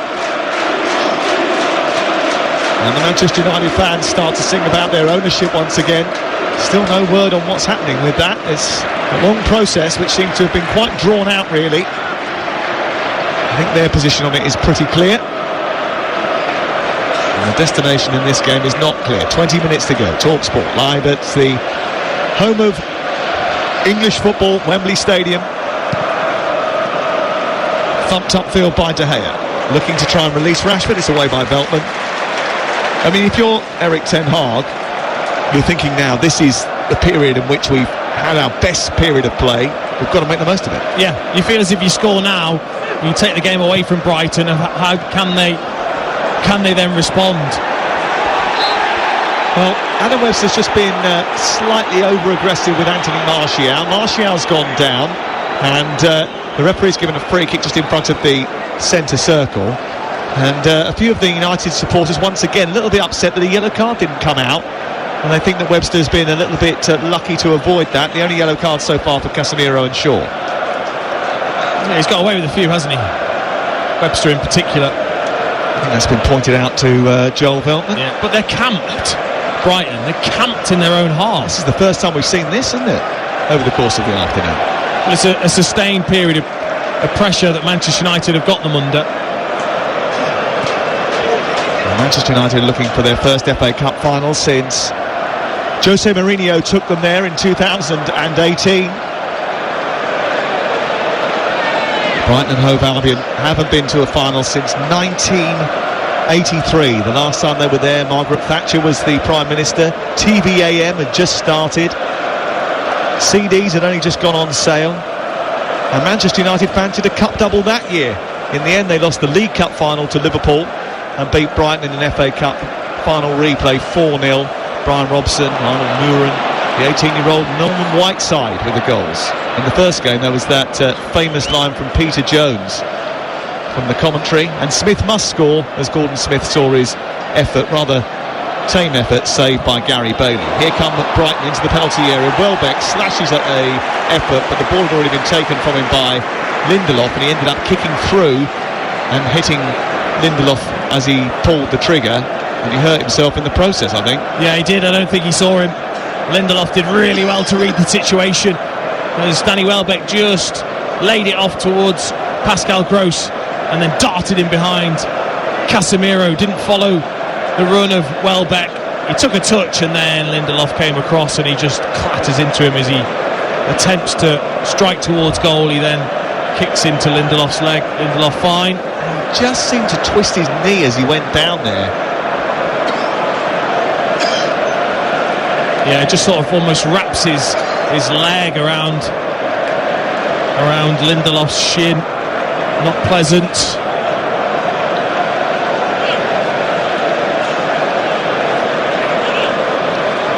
Still treatment ongoing. You're listening to Brighton against Manchester United in the FA Cup semi-final, live on Talksport with Carling, the official beer partner of the Emirates FA Cup. 18 plus. Please drink responsibly. Let's go back behind the goal. Alex Crook is just watching a few Manchester United subs warming up down in front of us. Yeah, looks like Danny Welbeck's afternoon could be over because Dennis Under is for Brighton. I guess this is where they're going to miss Evan Ferguson, the teenage talent, scored plenty of goals this season. He is here but not fit, and Danny Welbeck, who's had a lot of injury problems over the course of his career, he won't be able to continue. Under on. Wout Weghorst for Manchester United has been warming up quite vociferously as well, so I'll keep an eye on that. Yeah, there's not too many other options in terms of a forward player on the bench for Brighton and Hove Albion, so if Danny Welbeck can't continue, and he's just stretching out that right leg now to see whether or not he is going to be able to play on, but Dennis Undav is about to come on no matter what, and he is coming on to take the place of Danny Welbeck. Now, Undav, who scored 26 goals last season for Union Saint-Gilloise in Belgium, but hasn't had the same sort of impact on Brighton this campaign. Dennis Undav, the German, who scored twice in the quarter-finals. Two of only 3 goals that he scored over the course of the season. Veltman heads the ball forward, but it's picked up by Fred and then on to Martial. Martial tries to play it square, and then Matoma turns it over. Jinks past Casemiro, but Wan-Bissaka does brilliantly and sends it down the right. Here's Anthony in the penalty area, gets it back onto his left foot, needs someone to play the ball to. It's behind Fernandes. He turns, fires it into the air, and Sanchez comes and claims. Oh, there was a big groan because Fred was right behind Fernandes, ready to take the strike on. Bruno Fernandes didn't have a clue. He didn't have a clue. He mustn't have heard the shout, and he then took it on, and the chancer eventually was gone. But again, it was a good move by Manchester United. It's another situation where Manchester United have got into a promising position and they've made the wrong decision. And that's been probably too prevalent over the course of the 75 minutes we've had so far. And Manchester United just got a grip of the game. They've started to put the pressure on. Then the injury to Welbeck actually sort of disrupted it again and took the sting out of the match. And as a result of that, they've got to make sure they keep going, because otherwise they're going to lose momentum again. Brighton looking to come forward now through the middle of the pitch. Gross trying to fire it through to Undav, and then Lindelof almost gives it to him anyway. Turns it round the corner. Wan-Bissaka tidies up, and it's cleared away by De Gea up towards Martial, who rises but can't reach. Interesting that Crook was pointing out that Wout Weghorst has been warming up. Would there be an argument now for Weghorst to come and add a little bit of energy and focal point to the front of that attack? I know you're not the biggest fan. I'm a big fan of what he does in terms of for the team. Absolutely, I'm a big fan of that because I know how hard it can be. But is he going to get you that goal? Dallow into Rashford and gets it back again. Dallow sprints over halfway, cuts in into the middle of the Brighton half. He wants a free kick. Referee says play on because it's run through to Rashford down the left side, trying to jink his way past Veltman. He was never going to be able to get beyond Veltman from there, and maybe should have dealt with that just a little bit better, I think, mind you, Marcus Rashford, because there wasn't enough room to try the trick to flick it past him. No, but he tried a really clever trick to start with, and Veltman didn't fall for it. Hence why Veltman then got in his face a little bit once the ball had gone out, just to say, you ain't doing me with that. I know that that's your trick, Marcus Rashford, and you're not going to get me with it. Well, it's FA Cup game day on Talksport at 7 o'clock. Majestic is opening up the boot room, if we're finished, that is, because what time is it now? Coming up to 8 minutes past 6. Unless we have a winner in the next 12 minutes, we're going to extra time here on Talksport. And if you want to have your say, if you're a Tottenham supporter, of what you've seen today, 03717223344. Caicedo is getting a bit of treatment, he's back and moving again, and then a blind ball by Estepinian, who was in a really good position, gives the ball hands possession back to Manchester United. Ball goes out of play on this near side. Rashford wants a foul. Veltman throws the ball in. Roberto De Zerbi's getting animated on the touchline. He does that. Here, just down the side of the centre circle, is Pascal Gross. 11 minutes to go in the semi-final at Wembley for a place against Manchester City in the FA Cup final of 2023. 3rd of June. Will it be a Manchester derby, or will it be a game between North and South? Here is Dunk into Webster. Webster forward into the path of Gross, who combines well with Caicedo. His ball back to Gross isn't great, but he's got hold of it, the German. Plays it wide. It's picked up now by Solly March, who jinks left-footed, sends the ball in towards the near post, headed away by Shaw, comes back towards Webster, and then Martial fighting for it, wins a free kick just short of the centre circle. That's a bit better from Martial. Yeah, good strength, Anthony Martial there. That's vital. Surely Webster's not going to get away with another one. He is. He's going to get away with... He can't. He is. He's not going to book him. It's unbelievable, really, when you think that he's had so many nibbles throughout the course of the game and he hasn't been booked. And the Manchester United fans can't believe it either. Away by Veltman, headed down by Gross into the path of Undav. Miscontrol by Veltman. Dallow goes across and he plays it against Veltman. And Erik ten Hag can't believe that that's not a Manchester United throw. Craig Pawson getting the brickbats from the Manchester United supporters. Erik ten Hag is getting angry. He's not as angry as he was after the game on Thursday night, but he's a little bit animated on the touchline again today.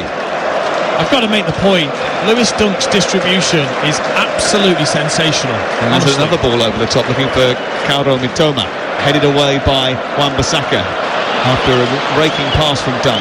Played centrally for Caicedo, who pings the ball across the floor, drills it towards the right side. It's not a great ball into the channel for Gross from March, and then Fred comes across, plays it against the German, and it goes out of play away to our right-hand side. Pascal Gross, who thinks that maybe the German FA have forgotten that he's German, hasn't ever been called up to the national team, hasn't been given a cap, despite many years playing in the Premier League. Yeah, it does feel a little bit harsh. I think he's been excellent this season, of course. I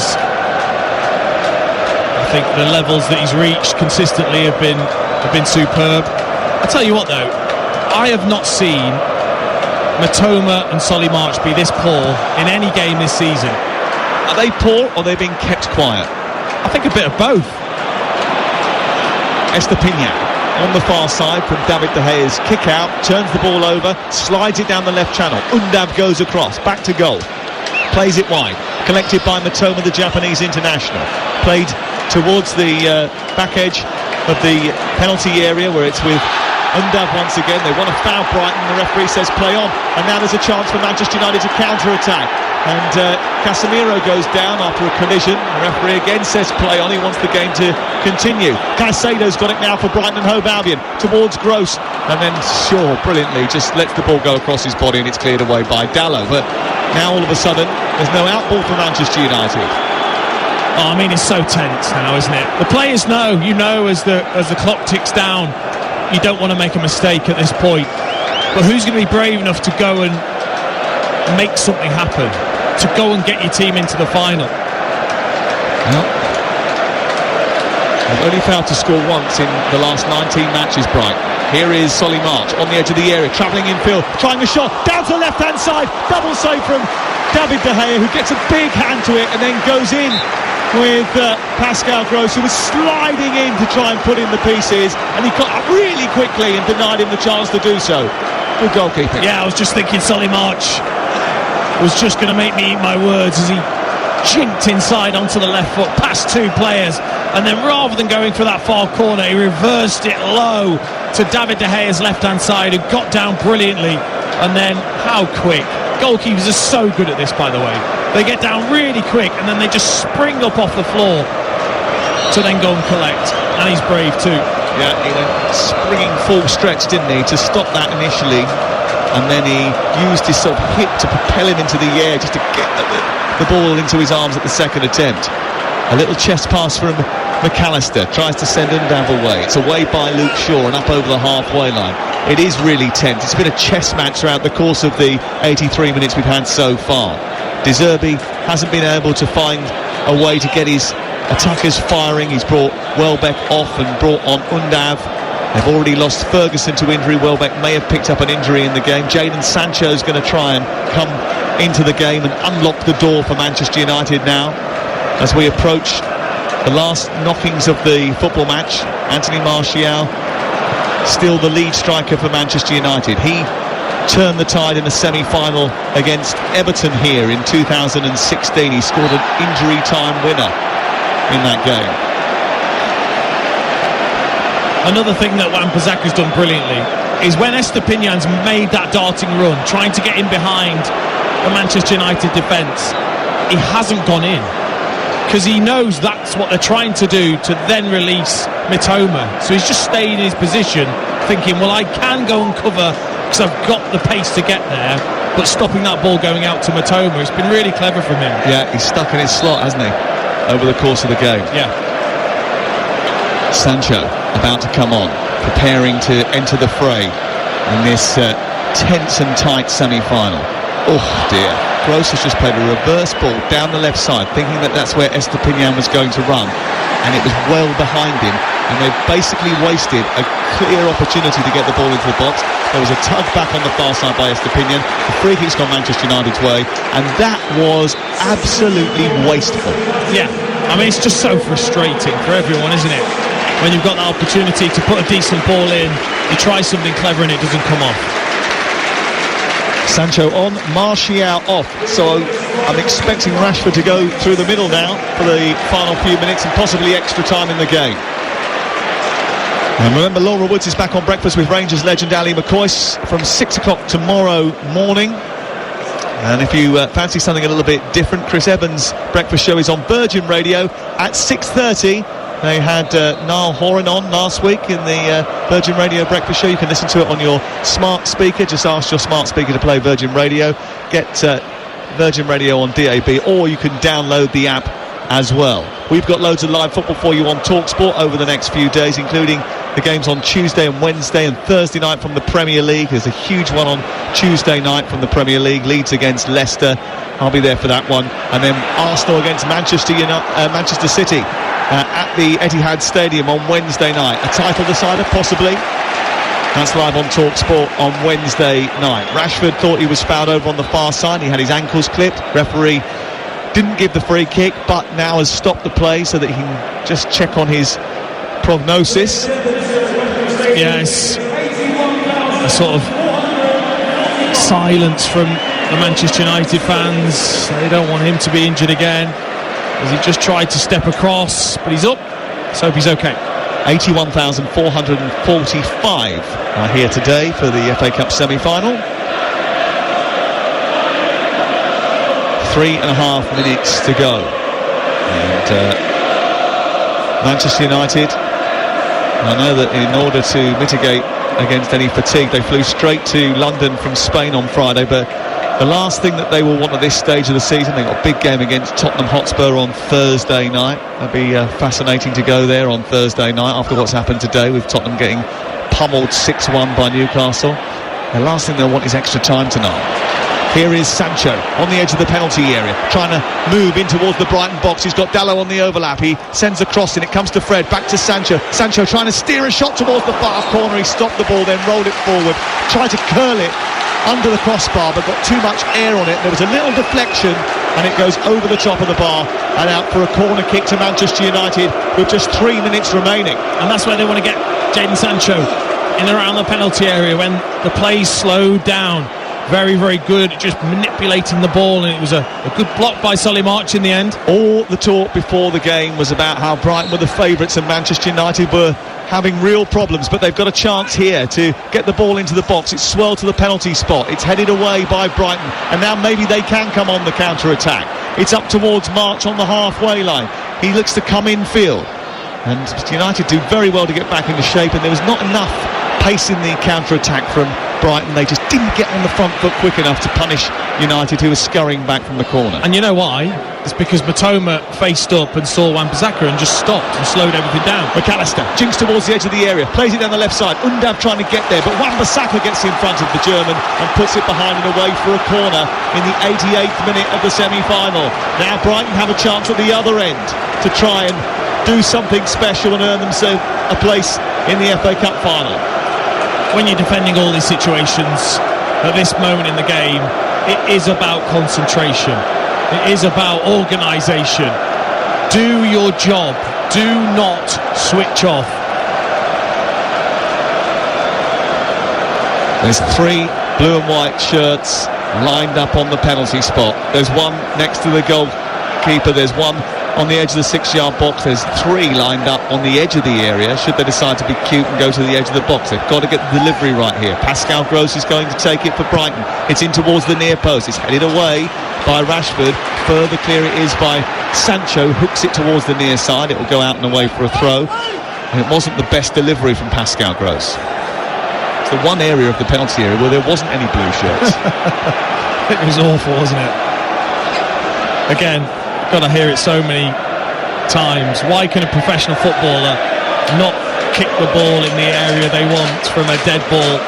And it's a great question. I haven't got the answer.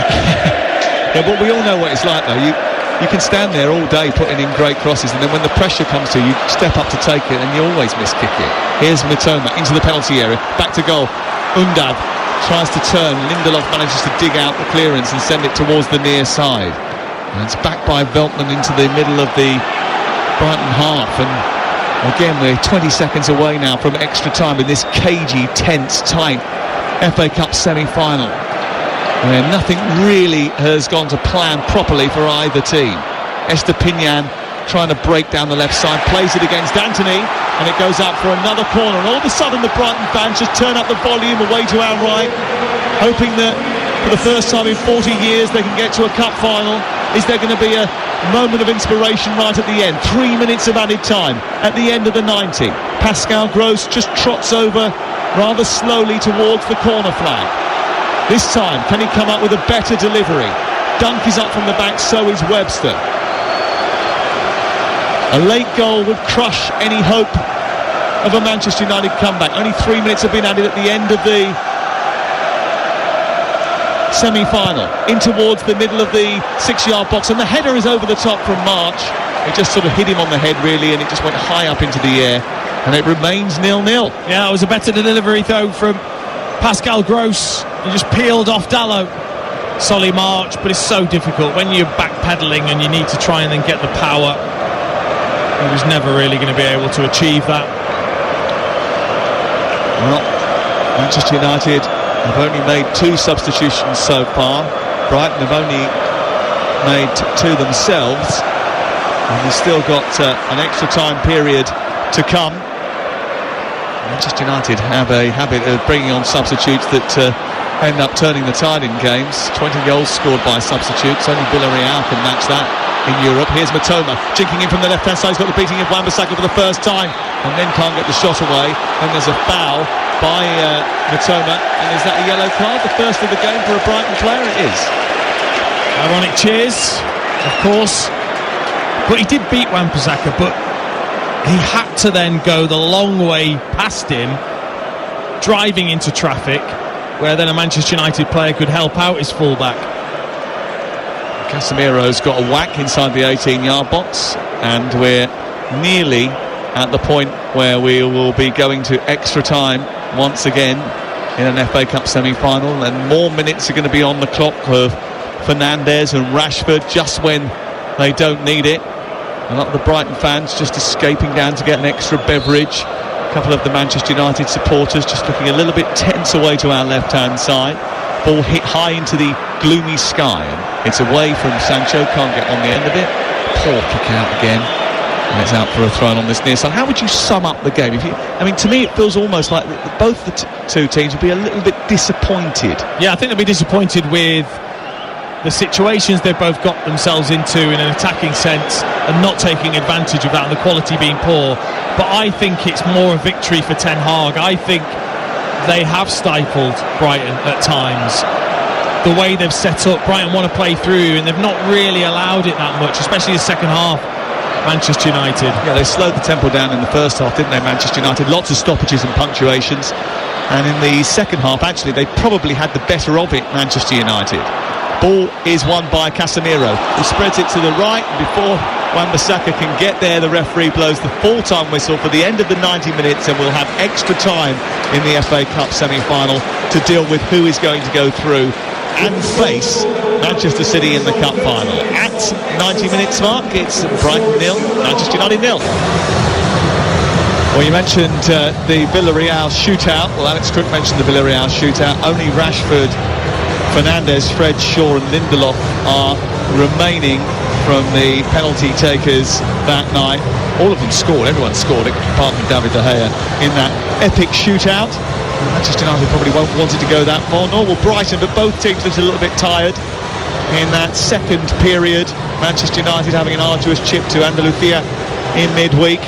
Brighton haven't played as many games as Manchester United, but it's been a long season, and you just wonder who's going to blink first. Big chances for Brighton in that 90 minutes, including that header from Welbeck, which was probably the best chance that they created that didn't hit the target. De Gea had to make a couple of big saves as well from Enciso and from McAllister.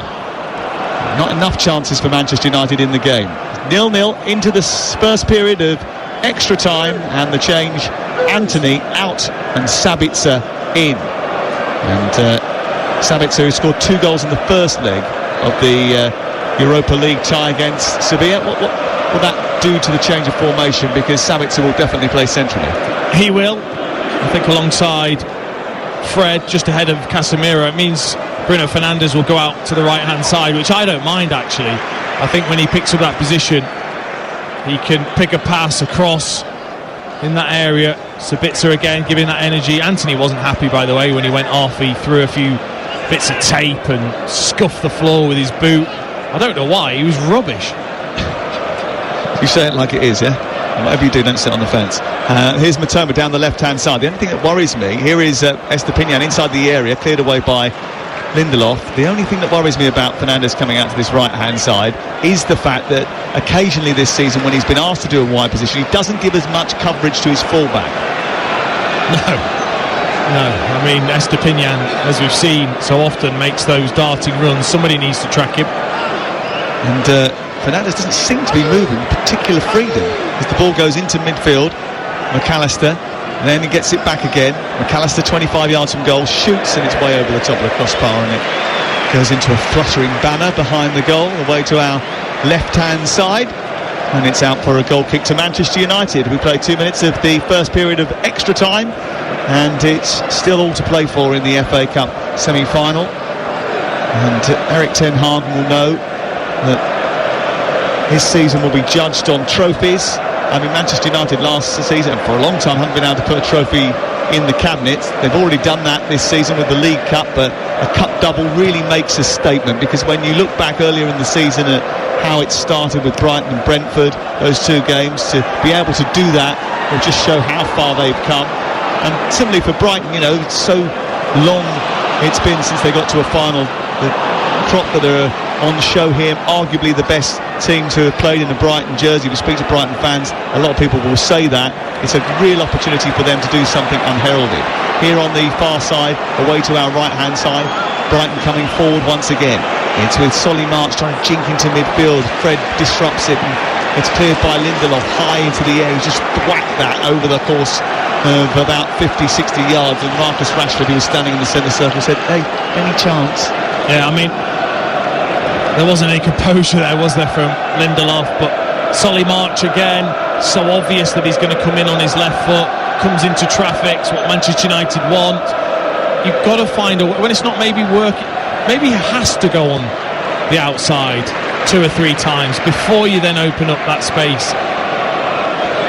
Yeah, it's been a bit sort of one-dimensional. Maybe he has to start inside and make a dart outside. It's been a little bit too predictable from Solly March today.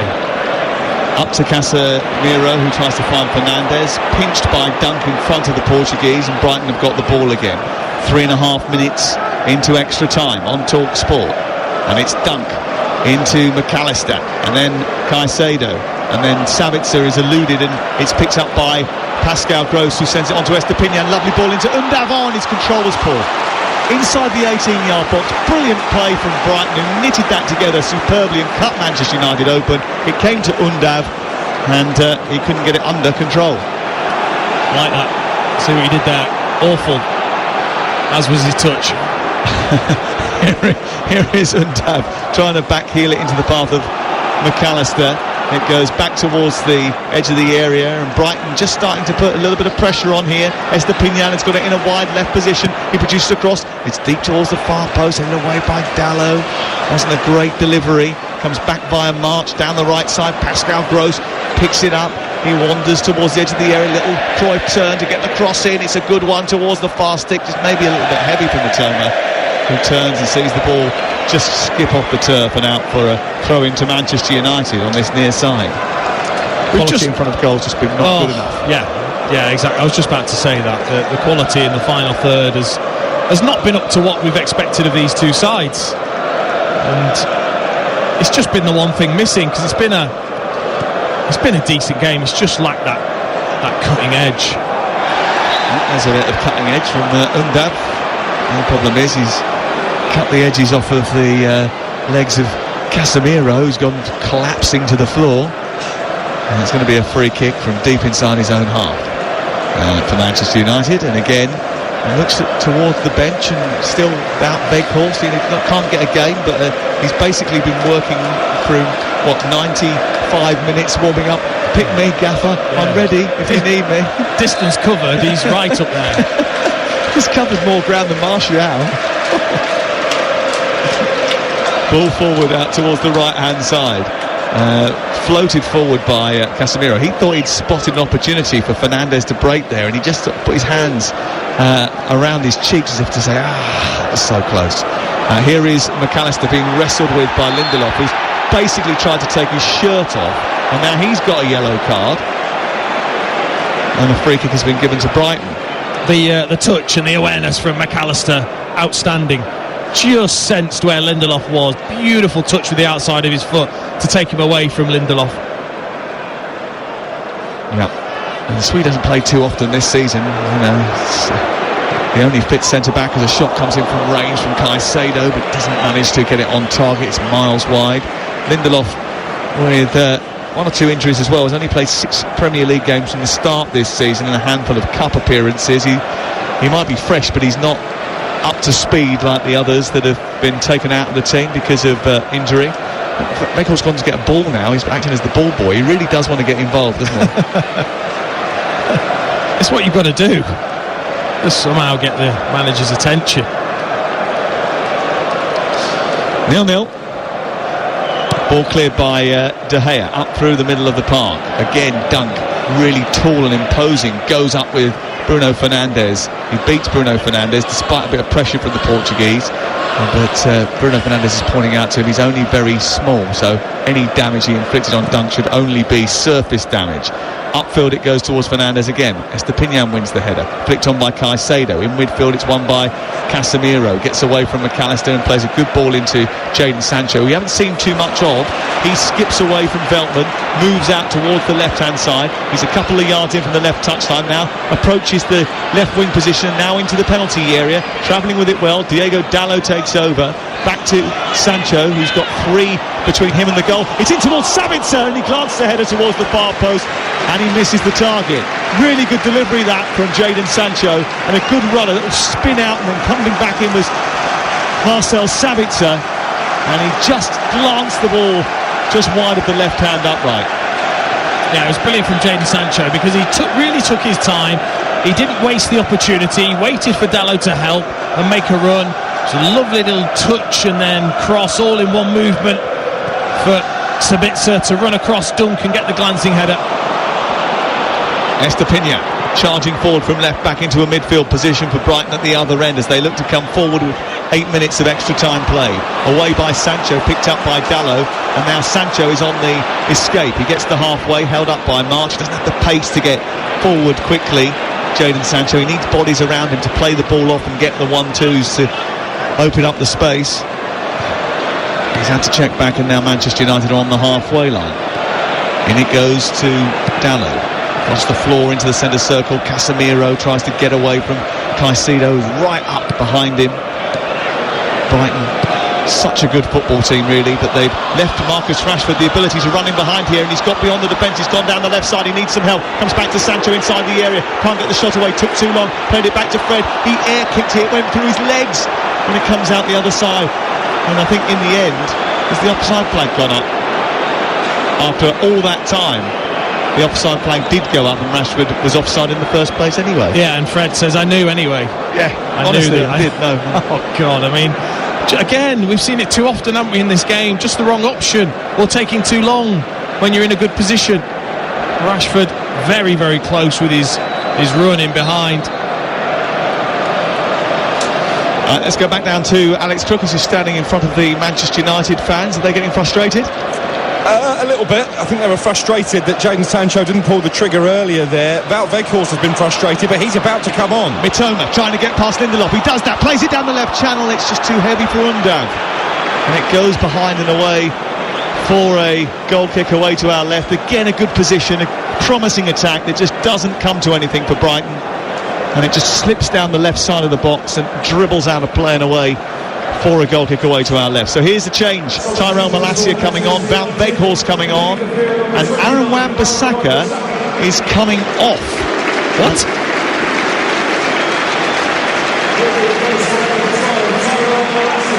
Also coming off, the captain, Bruno Fernandes. Not sure whether that's a problem with fitness or whether that's a tactical decision, but Malacia's going over to the far side. Dallow's coming over towards the right back. The armband's going on to David De Gea's left arm, and Wout Weghorst is going to go up top. Now, I suppose that means that Sancho's going to come out to the right, Rashford's going to go to the left, and Weghorst will go up through the middle with Sabitzer as the one supporting him. Yeah, I think you're spot on. I'm surprised, unless there's an issue with Wan-Bissaka. I'm not sure why you would take him off. He's been brilliant against Mitoma. He's been your player of the match, hasn't he, so far? I think he's been outstanding. You know, he's kept Mitoma so quiet. Well, that was an odd call. That there might be some method behind it. 12 minutes gone in the first period of extra time, and it's 0-0 between Brighton and Manchester United, and it's been a game of very few chances. Danny Welbeck has missed the header. McAllister and Enciso forced saves from David De Gea, and really Manchester United have only got into promising moments.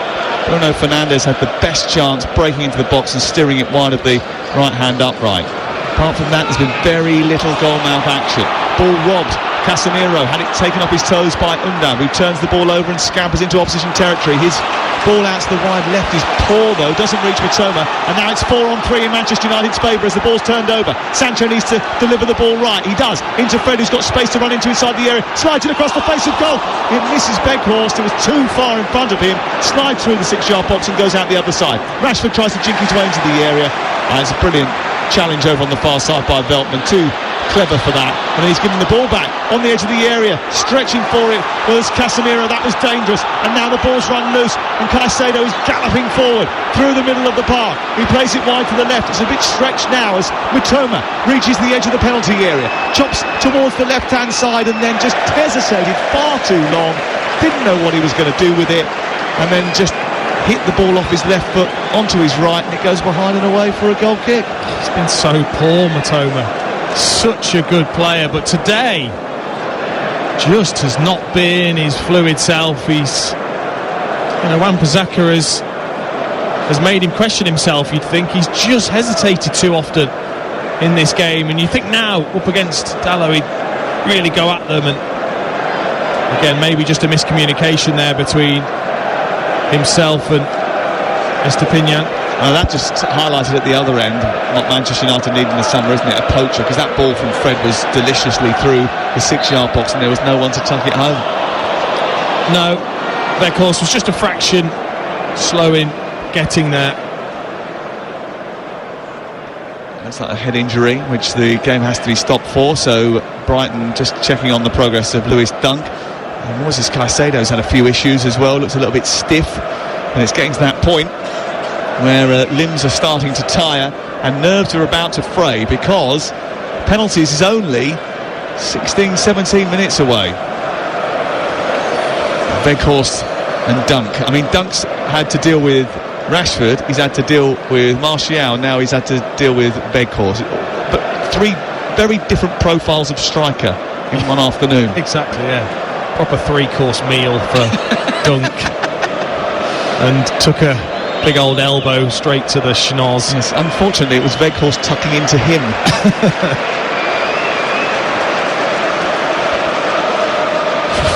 Ball's back underway and in play. Away to our right hand side, just approaching half time. You're listening to Talksport live at the home of given away by Moises Caicedo. Fred doing really well to snap it back. He's got it on the edge of the area into Sancho. Sancho trying to play it to Rashford. Right-footed shot, saved down towards his left by Robert Sanchez. An emergency save, and what a good save it was. Manchester United working it well after winning it back. It took a deflection when Rashford hit it off Webster, and that made it even more difficult for Robert Sanchez to get down and steer it round the post and out for a corner. Save of the match. This from Robert Sanchez. This is a great strike from Rashford. We know we can hit them with real power and ferocity, and with the deflection as well. To get across and get that left hand to it, that was outstanding. Really good. Here is the corner, 1 minute of added time, in towards the near post. Not a great delivery from Shaw this time. Fred again wins it back. He's been out of favour recently with Eric Ten Hag, but he's worked really hard since coming on, and he's always a real asset when you're scrapping and fighting to stay in a match and to get over the line. Manchester United haven't had too much joy in this game. Brighton came into the match with a bit of a swagger, but haven't been able to reproduce that over the course of nearly 105 minutes now. And Veltman wanted to get them moving down that right side. It was denied by the referee, who said he took it too quickly. And we're heading quickly to the second period of added time here live on Talksport. Craig Pawson puts the whistle to his lips, and that's the end of the first period, and there's 15 minutes to go before penalties, and it's still Brighton 0, Manchester United 0. Yeah, well, this is where everybody starts to think about the possibility of penalties. Some start to worry about the possibility of penalties, but can someone take the game by the scruff of the neck before then? Weghorst chasing down a loose ball. Sanchez plays it tidily out towards the edge of the 18-yard box. It's Fred who heads it on towards the edge of the penalty area. Webster manages to get it clear, and it's out only as far as Luke Shaw, who's joined the attack here. Fred rolls it against Undam. It goes out of play on this near side and away for a throw. It's clever from Fred, and it has been an intriguing match, hasn't it? The quality at the top end of the pitch maybe not perfect, but you've got to give credit to the defenders as well for the work that they've done in stifling the two attacks as Manchester United looked to force a corner. That was definitely a corner, surely. Well, it was from our view because we've got a great angle of it here. Felt like it was anyway. The referee has given a goal kick. But you're right, you know, we can sometimes glaze over the fact that two teams have been brilliant defensively, and they have today. It has been a strategic game, and no one has taken advantage just yet. And Brighton have the ball deep inside their own half. Lewis Dunk, very good player, receiving it from Robert Sanchez, striding forward now, being chased by Weghorst, goes back towards the midpoint of the Brighton half, and Webster pushes it forward, moves up towards the centre circle. He's got Veltman on the right hand side hugging the touchline. It goes into Solly Marsh, who just took the attention of Malacia away, and then it's won by Casemiro in a thick set midfield. And then Fred tries to poke it. It's away by Caicedo, and then it's picked up by March and played in by Indab, and then March trying to get his shot away. Fred's doing his best to keep him at bay, and the shot comes in, and David De Gea with safe hands grabs the ball into his chest. Another good bit of play by Brighton. Yeah, patient from Solly March. Waited and waited to take the strike on until the chance was there. It was a decent strike, but that close to David De Gea, he'll always mop them up. It was just really interesting to watch Veltman hug the touchline on this near side, and because he was so far wide, Malacia was just a little bit distracted, and in that moment March could just dart infield. Well, I always think as well, I think the best players are problem solvers. So when you come up against a player that's got the better of you and stops you doing the things that you're very good at, you've got to find a different way to get success, and that might be in a different positioning.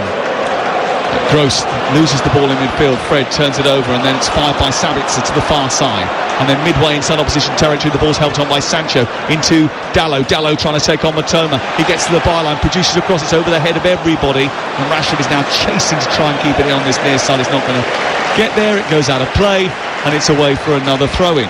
He did well to sort of hold off Matoma there, but the delivery again was just too heavy, too much air underneath it. Yeah, I mean, it was good tracking actually from Matoma, but then the strength of Dalot against him was too much. Got into the position to cross, and you're right, that's just quality, there's nothing else.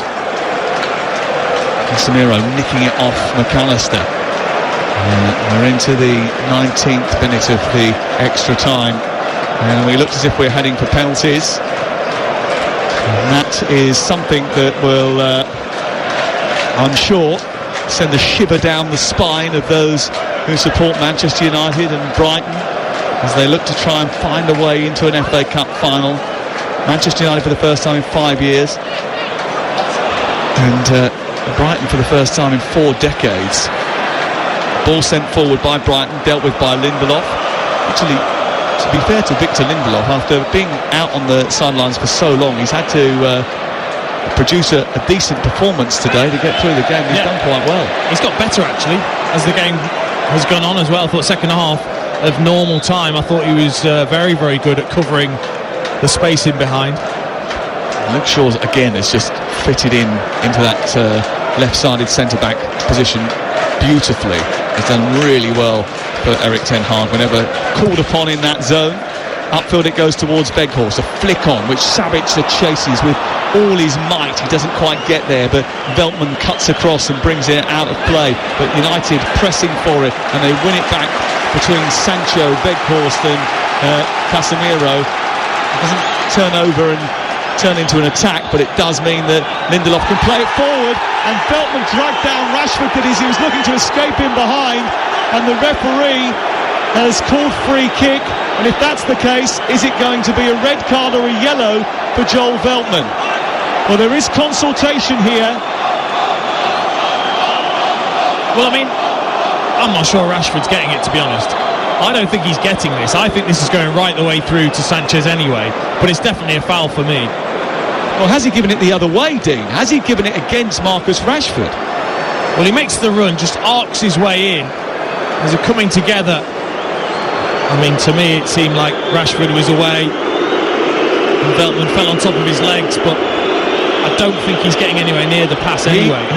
Rashford has been penalised. Rashford is the one who's been penalised for a foul, and that has caused a few shakes of the head up here. Erik ten Hag isn't happy. I mean, from the position that we've got, it looked like it was Veltman who had committed the foul. I think it would have been a yellow card rather than a red because of the distance as well anyway. But Lindelof, is he just a bit of cramp? No, he keeps going. He's managed to play the ball forward over on the far side. Casemiro's got it, and now Casemiro's looking to play it forward for Rashford to run in behind Veltman, and this time he does get hold of the ball and takes it into the penalty area. He's got Weghorst joining, but Rashford's going to take it on alone and smash it towards the far post. Weghorst looks to the heavens. He knows that an earlier ball into the box meant that he was absolutely stone cold free, waiting inside the area, but it didn't come his way. And Rashford's shot was way off target. Well, you've got to ask yourself the question, if you're Marcus Rashford, are you laying that into Wout Weghorst, or are you skipping inside onto your favoured right foot and taking the strike on with the record that you've had this season? There's only one answer, and he did it. It's just the execution wasn't quite there. He was stretching for it. Hence, he didn't have the control then on the finish. Well, there is a little bit of joy coming Manchester United's way, and they've won it back again, and Weghorst has tried to poke it forward. There was a little flick off the arm there. The referee said no, and Brighton have won it back, and Matoma is coming down the left side. Weghorst turns it over again. There's a foul by Diogo Dalot over on that far side, and it's going to be a free kick to Brighton just short of the halfway line. I mean, they're tired. Yeah, so you're diving in at situations when you're out of position. Lots of the players now. And the aching limbs are starting to be stretched, and there are certainly tired-looking players all over the park now, trying desperately to get that last little sap of energy to try and influence this game and change the outcome of it. Here is Matoma down the left side, trying to cut infield. Releases it to Pascal Gross. Gross tries to slide it down the channel for McAllister. It's prodded away by Luke Shaw. Comes back to March, who's cutting it on his left foot. Lovely skill by him. Matoma's picked it up inside the D. He plays it into McAllister. McAllister steers it to Matoma. Out comes De Gea. Manages to make a save. And then into the side netting from Estepinian. What an opportunity that was for Brighton. They seem to take too many touches inside the area. I think there was a foul by Matoma on the goalkeeper down with De Gea, right at the very last anyway. But what a chance for Brighton to take the lead in extra time. Oh, I mean, great football though, wasn't it? March with a little jinking run, let Matoma take over into a bit of space. Great footwork then for a little 1-2 with Undav. And then when it came to it, it was just that final touch was just too heavy. And then I tell you what, he really does clatter into David De Gea. He's on a yellow card. It's dangerous play for me. Yes, he wants to score, of course he does. But he fires into David De Gea. That's the yellow card. Oh, it is. The ball's gone miles. Yeah. He is incredibly lucky not to be sent off. Any other situation, anywhere on the pitch, and he is off. That's a yellow card. It's late, and it's high up on the shin as well. It's not nice. I mean, I've been there plenty of times. You want to score, you see the ball's there, but it had gone. He wasn't going to get it. De Gea was there first. Is there any suggestion it could be anything more than a yellow card? Because only a VAR can look at it and advise the referee if it is a possible red card offence. Because it isn't, the VAR can't get involved and say he should be booked. Good point. Hence why it's not been looked at. I think the Manchester United bench are a little bit frustrated with that though, as the ball's kicked clear by De Gea over the halfway line, and then it's headed forward by Fred, but it's won by Joel Veltman. His ball out towards the near side is a little bit difficult for Solly March, and actually Malacia getting up and getting involved in that situation forced him into giving away a throw-in on the near side. So we've only got 5 minutes remaining, and I wonder which end the penalties will be taken. That will influence proceedings in front of the Brighton fans and the Manchester United fans. Well, I mean, we're getting to that situation, aren't we, where listeners will be thinking, I want penalties. I've sat through this. Give us penalties. Other than Brighton and Manchester United fans who want the goal, everyone else now wants penalties. And the players, they are thinking, please, someone score between now and the end. Here is Malacia trying to stab the ball forward. He gets it to Shaw, into Weghorst. Weghorst does well. Malacia back to Weghorst, who's charging down the left hand side. Can he get there ahead of Veltman? He does manage to generate a free kick brilliantly. and then he turns round to the Manchester United fans and he tries to raise the temperature. He pumps his fist and he gets them to try and roar the team on. He wants to get through to this FA Cup final. He wants to be a part of it. It might be his only ever chance to do so. And he knows just how precious the minutes on the pitch at Wembley in a Manchester United jersey are. That's why he was warming up, wasn't it? Because he wants to be on the pitch, he wants to be part of it. He's done that same run about 25 times already in the warm-up down that left-hand side. Sabitzer to take the free kick, which is almost as good as a corner, down in the left wing position. Rashford's there as well. Weghorst is waiting in the centre. It's Sabitzer's delivery, but it's so high and so long that it just drifts harmlessly out of play, and it's a real waste again. So bad. I mean, I think in those situations when everyone's tired, take a free kick that's the percentage free kick. So even if that's where you sort of clip it in with less pace. Let me give you the latest from the Academy Stadium in Manchester. Manchester City women 2, West Ham United women 1. We've gone on so late here that game's kicked off. It's in the 11th minute. Here is Tyrell Malacia into Fred. Now Casemiro weaving onto his right foot, shooting down low towards the goalkeeper's right. It's an easy save for Robert Sanchez, a routine save from him. But he had to make absolutely sure that there was no spillage at all, because Sabitzer was there waiting. Yeah. And that was the thing that David De Gea did really well earlier on, wasn't it? Picked up and mopped up his spillage very quickly to deny Brighton from getting the rebound. Here's Rashford doing well to get it out wide towards Casemiro, delivers it into the box towards Weghorst, away by Veltman. Sabitzer was in there as well, comes back to Luke Shaw, who delivers another ball which is so far off the mark, it's unreal. He goes straight down the throat of Robert Sanchez, and I mean that was actually completely misdirected, that. I mean, yeah, it's just the level when it's come to that final pass or cross or shot just hasn't been there. It looks like a penalty shootout is going to set up either a Manchester derby final for the first time or a North versus South battle. Pep Guardiola, big admirer of Roberto De Zerbi and the work that he's done with Brighton and the work that he's done previously. That would be an intriguing affair and a wonderful game, I'm sure. And it'd be a brilliant occasion if it was a Manchester derby too. We've got a lot to look forward to. Here is Estepinian's cross into the centre, flicked away by Fred and out towards the near side. You can have your say with Majestic straight after the game. 03717 23344. Solly March has twittered away from Malacia. He's got past Fred. He sent it into the near post and it's hit the side netting after a deflection. It's out for a corner to Brighton with 1 minute to play. Oh, that's a good job. Luke Shaw was alive to that situation. He came across brilliantly to block and get it away from a corner. Little fist pump from Luke Shaw. This could be the final chance that Brighton get to cultivate. Solly March, a little bit of invention and craft which has generated a corner kick. It'll be taken by Pascal Gross, aiming it in towards the back edge of the penalty area where all the blue shirts are waiting. Will they dart near post? Dunk comes forward now, tries to get on the end of it, just lost his footing and fell to the floor. It's cleared by Manchester United. And then Caicedo with a poor ball to Estepinian. He's under pressure from Weghorst. He plays it back to Robert Sanchez, and again that delivery, again that set-piece routine just doesn't quite come off for Brighton. And we're 20 seconds away from penalties. Craig Pawson has got the whistle in his mouth. There won't be any added, I'm sure. Lots of questions being raised from this. I mean, it just probably identifies and shows how much work that Manchester United still have to do in the transfer market to get themselves up to the level of those competing for the title. It shows how far Brighton have come, that they can challenge like this for 120 minutes with a team like Manchester United, who have already won the League Cup. And we're hoping until the middle of this week to win a cup treble this year. That's been chopped down to hopes of a double, and that might be chopped further still.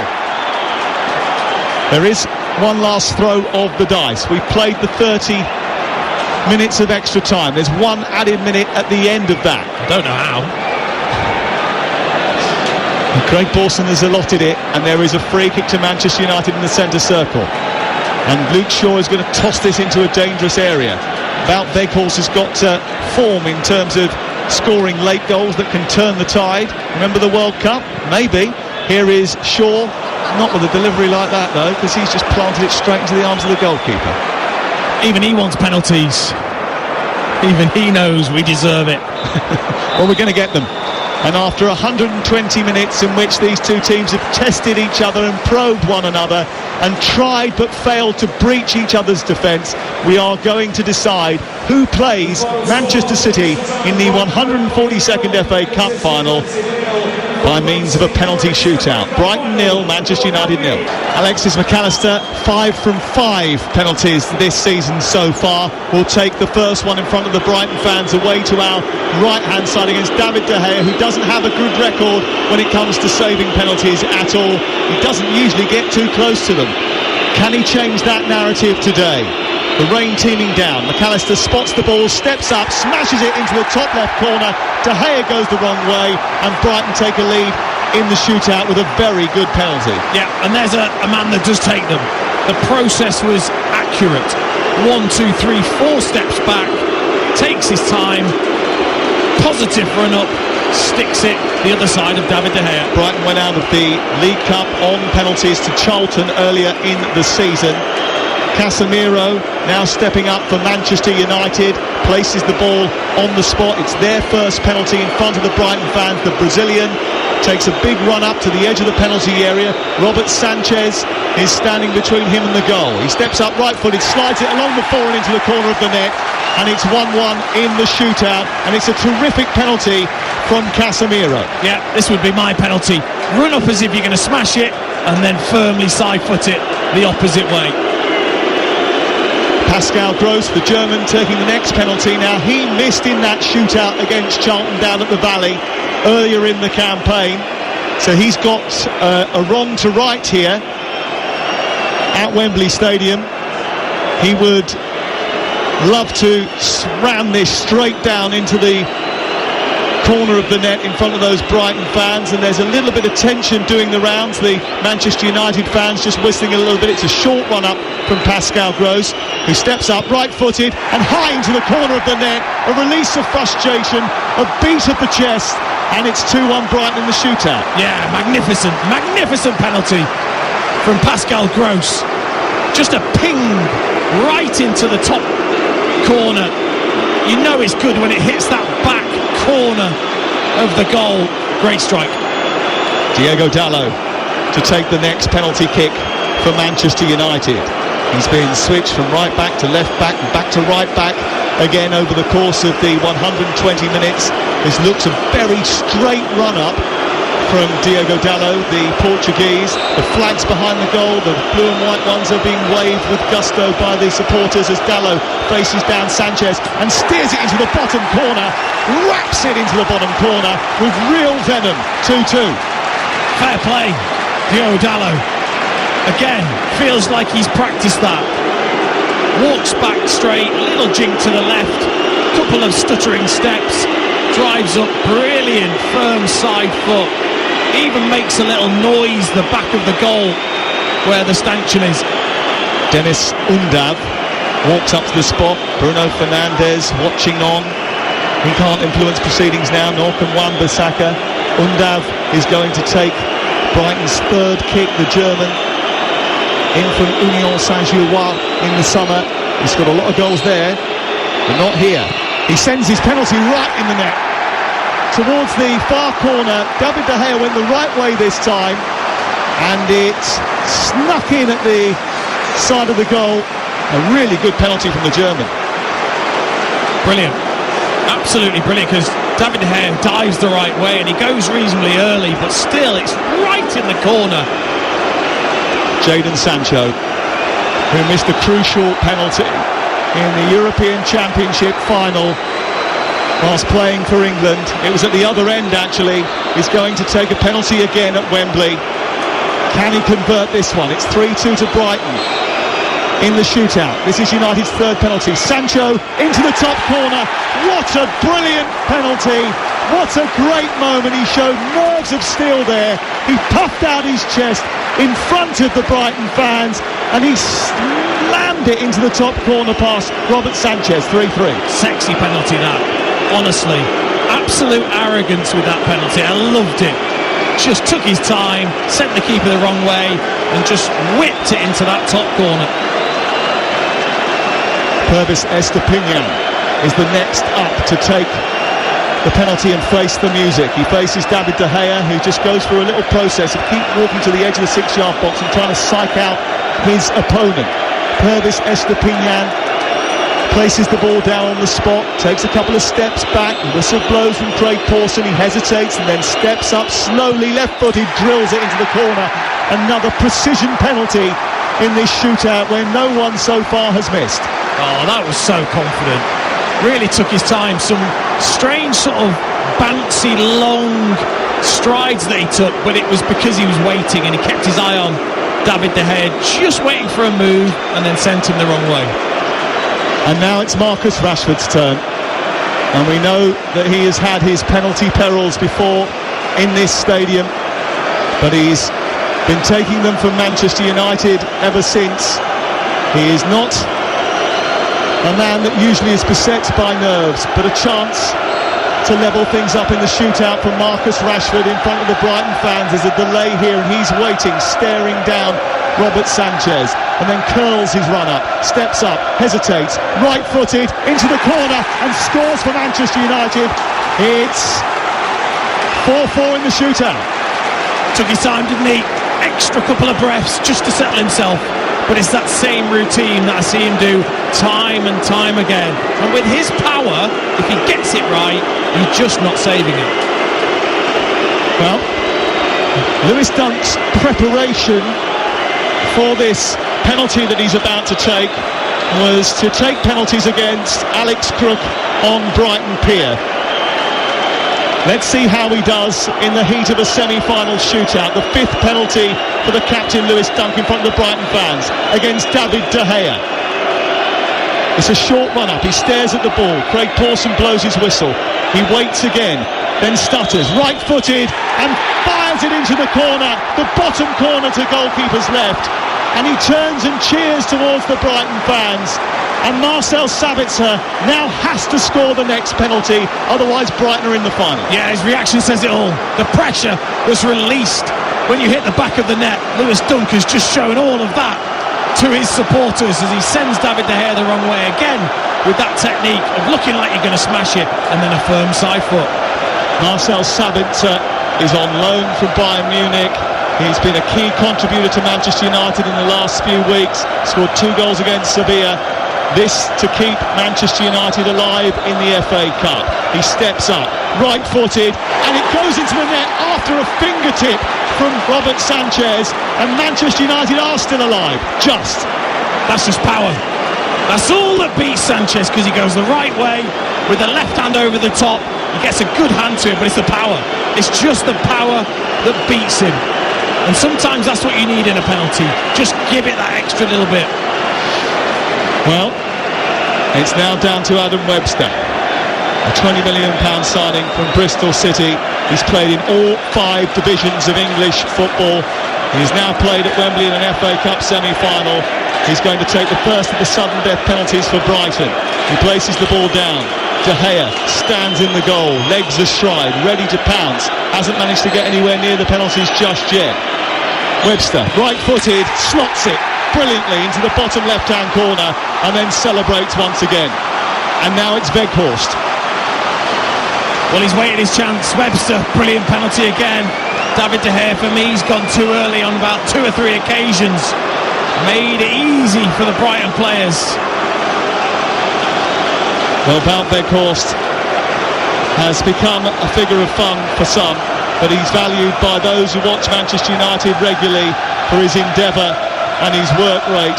He has been desperate to get on the pitch to play a part in this semi-final. He has to score to keep Manchester United in it. A big puff of the chest, a gulping of air. He runs up, right-footed, and side-puts the ball in beautifully with pure confidence and aplomb. And it's 6-6. Again, Very calm, wasn't it, from Wout Weghorst, stepping up, just coolly slotting it along the floor, bobbling it in the opposite side of Robert Sanchez. Solly March to take penalty number 7 for Brighton. We've had 12 unblemished penalties up until this point. Solly March, who scored 8 goals since Christmas, been terrific for Brighton this season, has been just halted by David De Gea, who's just pushed him back a little bit and made him wait longer than maybe he would want. He's placed the ball down, he's a left footer, he's arced his run up, left footed, he's driven it over the top of the crossbar. And April may well be the cruelest month for March. He's blazed it right over the top, it's so high that it's yet to come down. It's really cruel on Solly March, who's been brilliant for Brighton, the homegrown player who came from non-league Lewis down in Sussex across to the big pro club, and he smashed it over the bar, and now Manchester United have the chance to win it with Victor Lindelof. Such air under that penalty. Now Lindelof to win it for Manchester United, smashes it into the top corner and wins the penalty shootout for Manchester United. Write them off at your peril. Just when you think they are on the wane, somehow they find a way of springing back into life again. They show great resilience throughout that shootout, throughout the game. After a torrid night on Thursday, Erik ten Hag's version of the famous hairdryer has managed to encourage Manchester United to show fortitude and mental strength. It's tough on Brighton, but what an event this will be. June the 3rd, the first ever Manchester derby in an FA Cup final. The hero is Victor Lindelof. Solly March will take some consoling. Brighton have been terrific all season, and he's been a massive part of it. It's a cruel way to end a semi-final. It's devastation for Solly March and for Brighton and Hove Albion, who will keep moving in the right direction. But Manchester United are coming back to Wembley for an FA Cup final in the first weekend of June to take on Manchester City, and they are still on course for a cup double. It's finished Brighton 0, Manchester United 0. Manchester United win 7-6 on penalty.